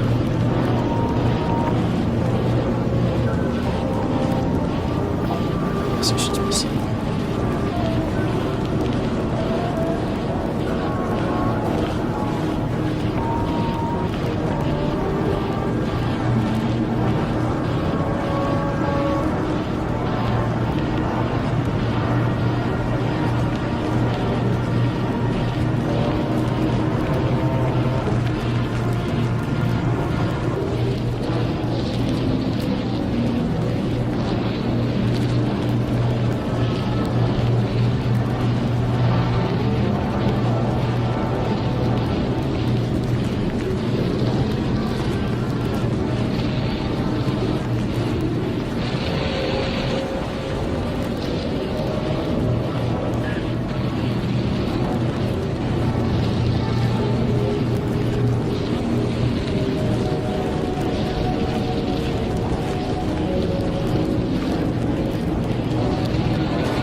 Someone did mention that the beginning of an endpoint was teased in this track.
just feel like I hear the beginning of June.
Tell, but I think a little bit delay goes from center right to center left.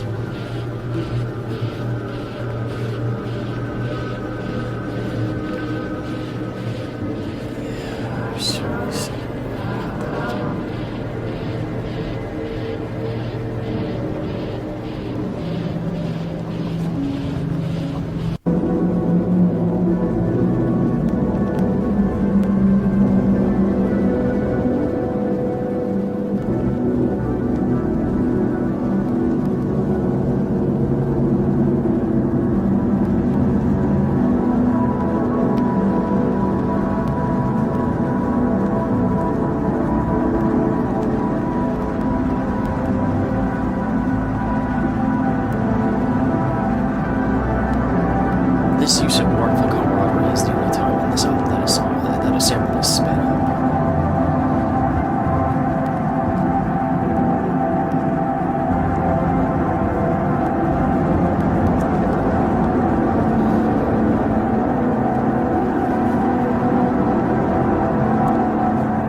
This is where the patient is. They either stop talking or can't, like, speak without being completely incoherent. Forming a complete thought.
gotta go use the restroom right quick. Okay, let's do this.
This is the track that sets the stage for stage 6.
Sounds like the worst.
Sounds like the one that was sent before.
Hear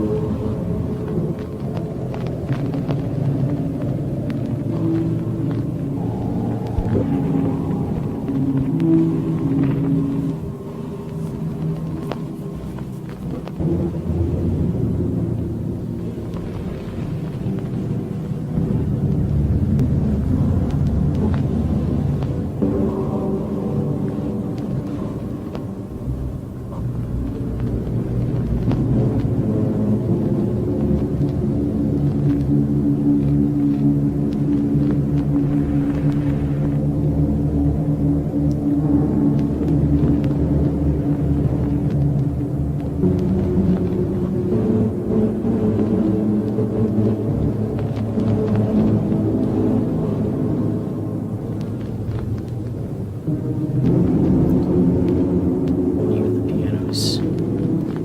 Or no, just static.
go. That's the end of stage 5. Alright, let's go review this thing. Okay, Stage 5. Immediately more corrupted than Stage 4, where Stage 4 seemed to still mostly conform to one certain track, Stage 5, as predicted, was all over the place. Audio played from upwards of 7 different channels, with individual songs, corrupted memories, and post-awareness tracks playing at once in some areas, showing how fluid memories are in this stage. About 2.5 minutes into Stage 5, we get a 30-second break from the horror, as the Was It a Dream segment drops the tempo back to Stage 3. This is in reference to the brief periods of clarity that dementia patients experience in the mid-stages, often comparing their experience thus far to being in a dreamlike state. I'm not sure if I can say the same about the other 2 clarity states in K1, about being Stage 3-like. To me, it seemed like something unique to Stage 5, much like how Hell Sirens is unique to Stage 4. L1 sounded like a collapsing building, while there was still some structure to the thoughts and memories of the patient in Stage 4. K1 is when the wrecking ball hit, and L1 is when the structure finally gave way, leaving the remnants and debris at the foundation. The title of M1 is Synapse Retrogenesis. This is in reference to the retrogenesis theory, in which in dementia patients, the synapses develop in reverse. Where I1 and J1 alluded to the patient having regressed to childhood in terms of development, M1 might allude to the patient regressing back to infancy. Among the samples used in M1 is Seeger Ellis's heartaches as used in F8, where in Stage 4 we saw the patient believe that their spouse is still alive despite presumably being dead. The patient might now no longer be able to even comprehend what a spouse is. The fog intensifies in M1 as we get closer to Stage 6. This is where the last pieces of clarity shine through, in the form of 1 second of Drifting Time Misplaced and 4 seconds of My Ohio Home by Layton and Johnstone. Drifting Time Misplaced is theorized to be the patient attempting to remember a specific event, with the song stretching to the point of droning as the patient struggles harder to remember. Drifting Time Misplaced use here could represent the last thing that the patient remembers about that particular event, and it's the last time it appears in all of Everywhere at the End of Time. After the short My Ohio Home clarity, the mental state of the patient seems to decline to a point where they are no longer even capable of confusion, keeping only the aura of their brief period of clarity until Stage 6 begins. As we know, post-awareness Stage 6 is without description. But let's read the description of Stage 7 of Everywhere and the Beginning of Nowhere by the Care Bear. Stage 7, or in the case of Everywhere at the End of Time, Stage 6 has no description. At least to you it doesn't. You cannot remember anything. You can't even remember that you can't remember because logic and thought is a thing of the far past, but you can't even comprehend time anymore. You can't feel or think. You sit on a bed and stare at a wall, which to you isn't even a thing. Your face is expressionless and barely any sound comes out of your mouth. You have forgotten how to live, so other people have to do that for you. Your family visits occasionally, and at times something is about to bubble up and come to your memory but is snuffed out by the gray mist. You seem to have lost the battle up until the very last moments of it. Let's do this. Okay. Alright. Ladies and gentlemen, today is Pearl Harbor Day 2022. I started listening to this on November 27th. We're about to finish the core project of Everywhere at the End of Time. I have some lunch with me. Let's listen to Stage 6.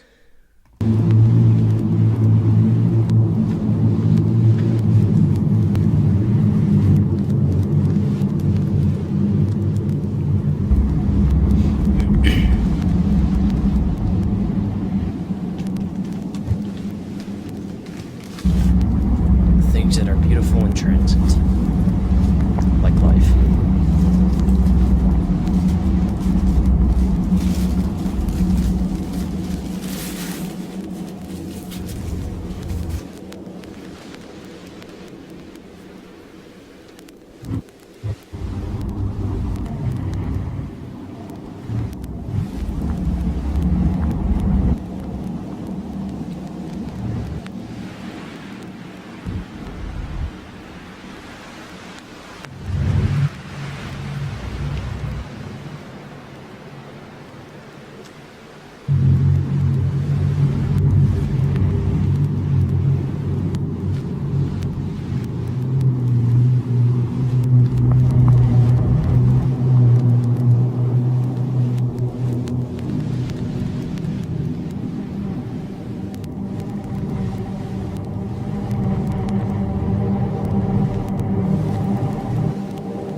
See, the corruption's not even there anymore. It's just...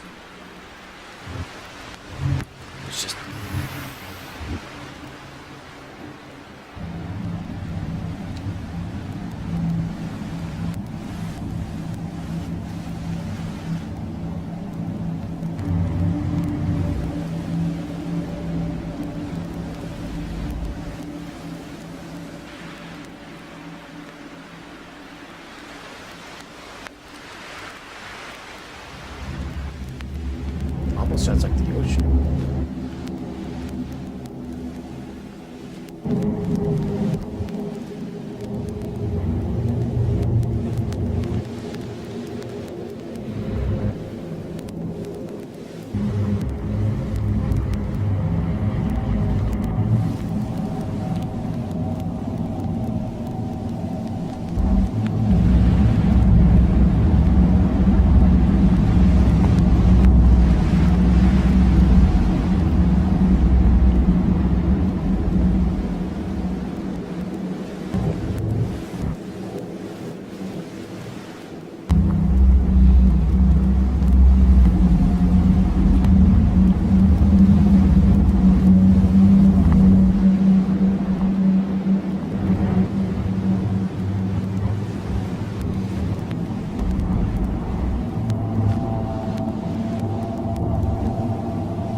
Someone's trying to go back to life.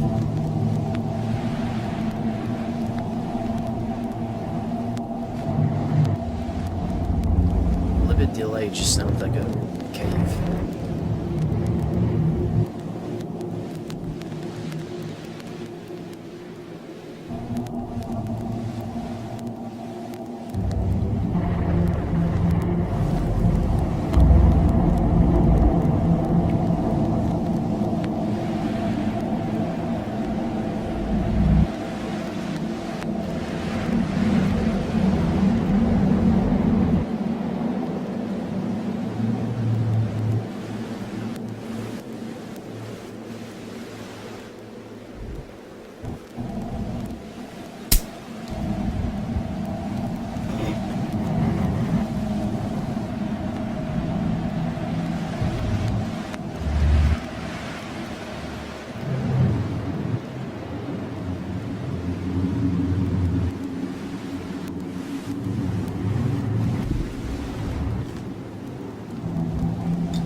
This is where some of the last few words that the patient knows is being uttered, is being spoken. The patient is trying to speak.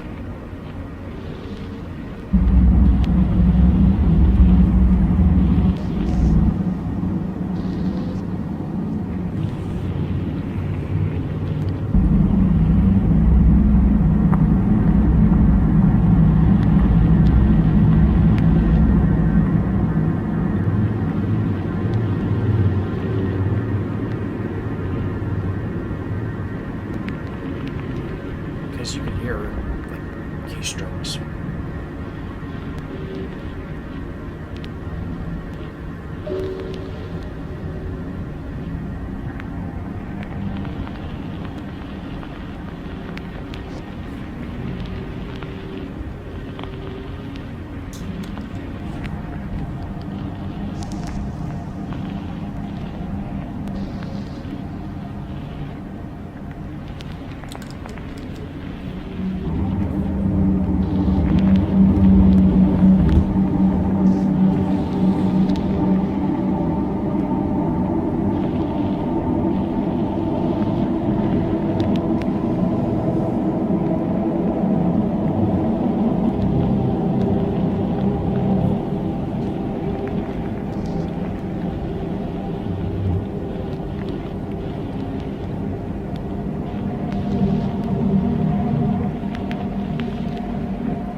believe this is the last use of heartaches throughout everywhere at the young time.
this sounds like.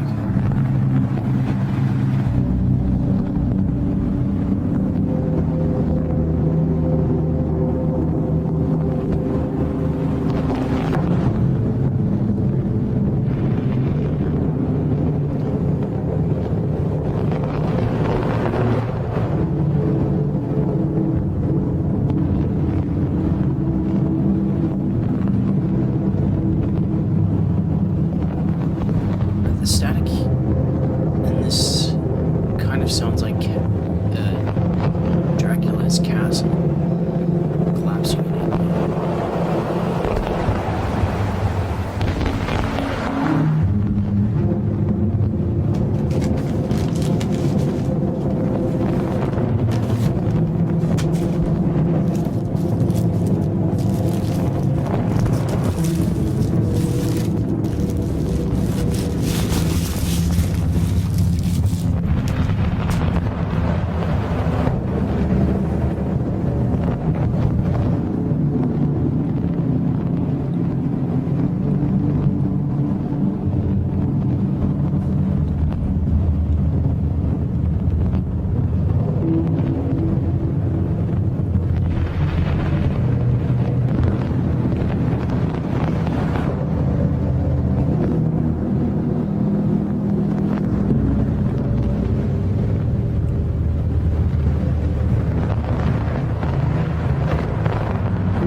guess proves the point that this is almost a direct sequel to Stage 5.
does just sound like Game Shark codes at this point.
like some part of them is still trying to fight back.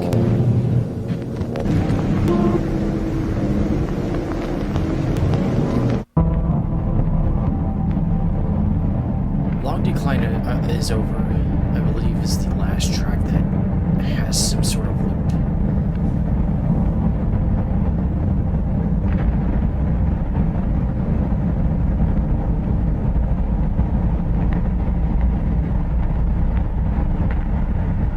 It's kind of a sudden tempo change to what we were just listening to.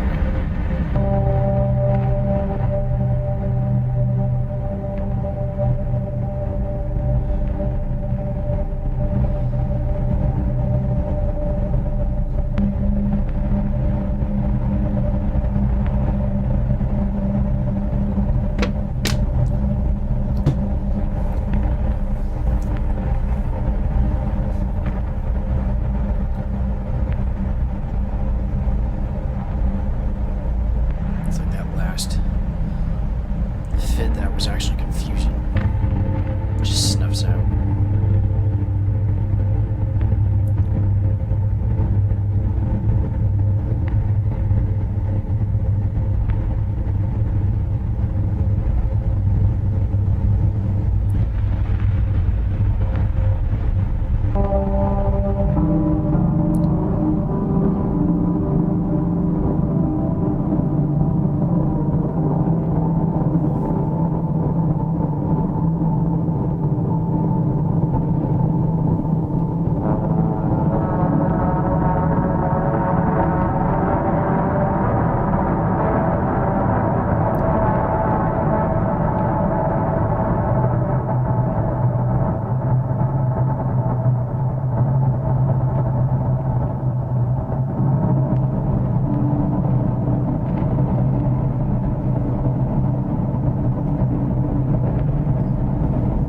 Excuse me.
Some part of them still kind of recognizes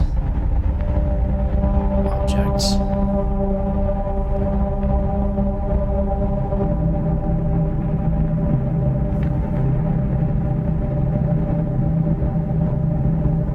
Maybe.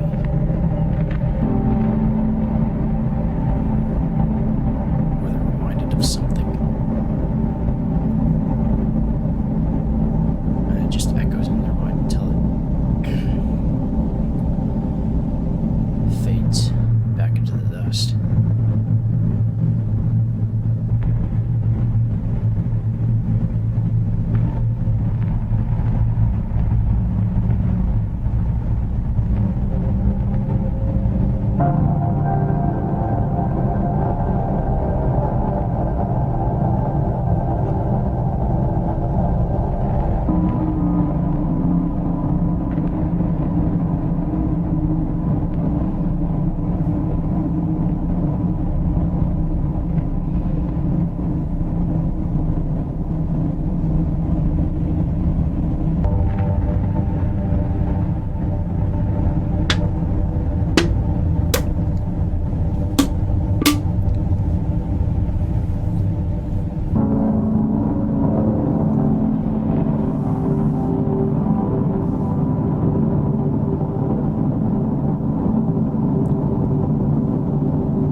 should just let it go.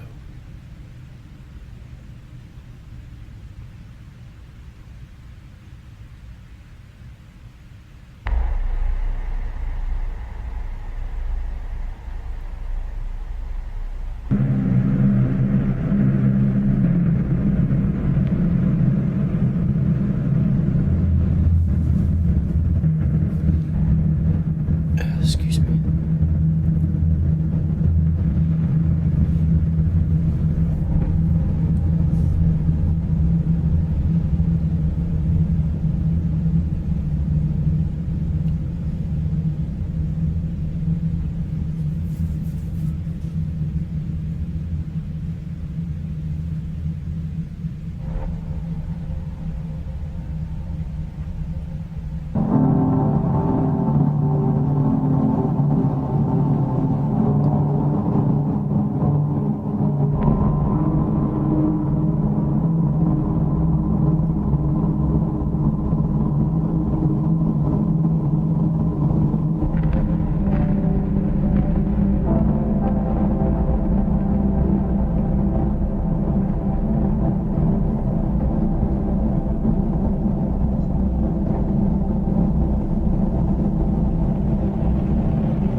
Excuse me.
is blank again.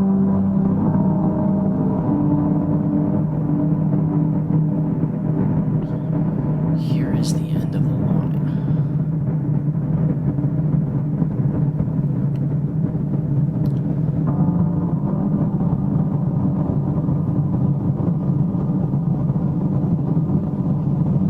Not sure what that means, but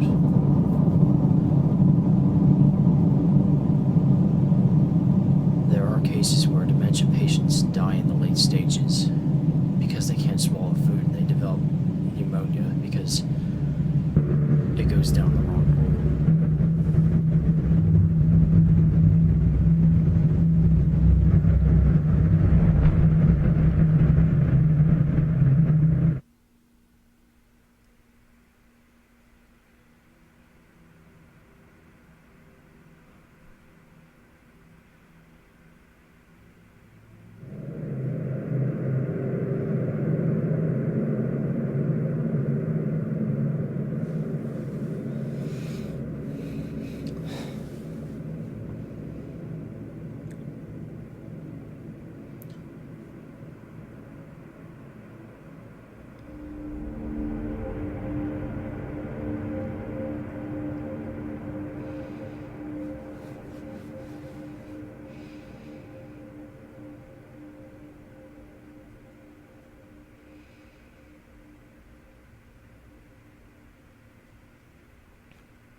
Some people have theorized that the beginning of R1 is basically Q1 continued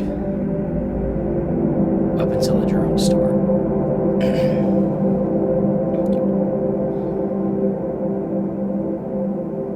Or the organ, I guess, rather than the drone.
build up to terminal lucidity.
Awesome. Let's go review that. I don't know why I did that salute at the end.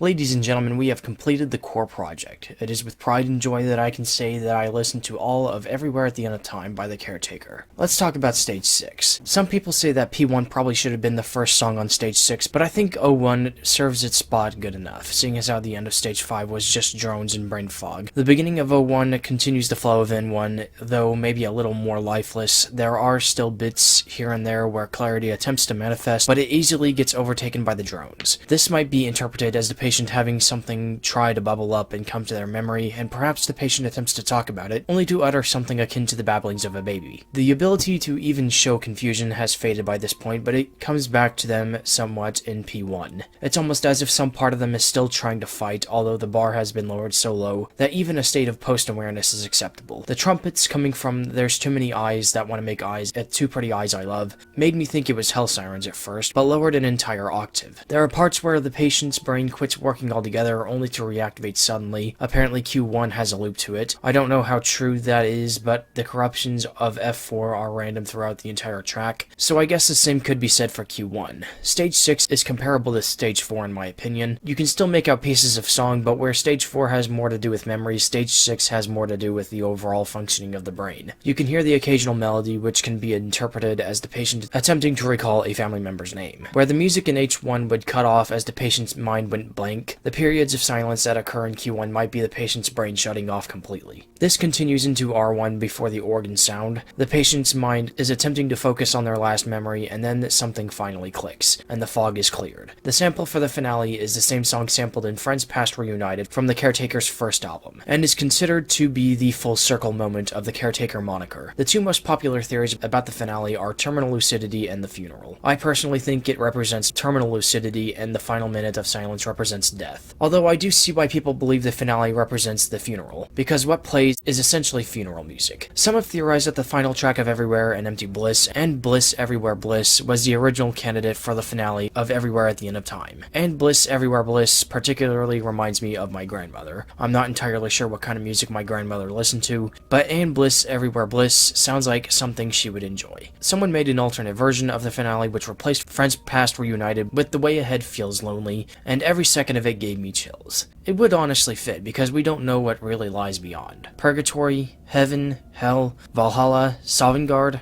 reincarnation? Or is it just an empty bliss beyond this world?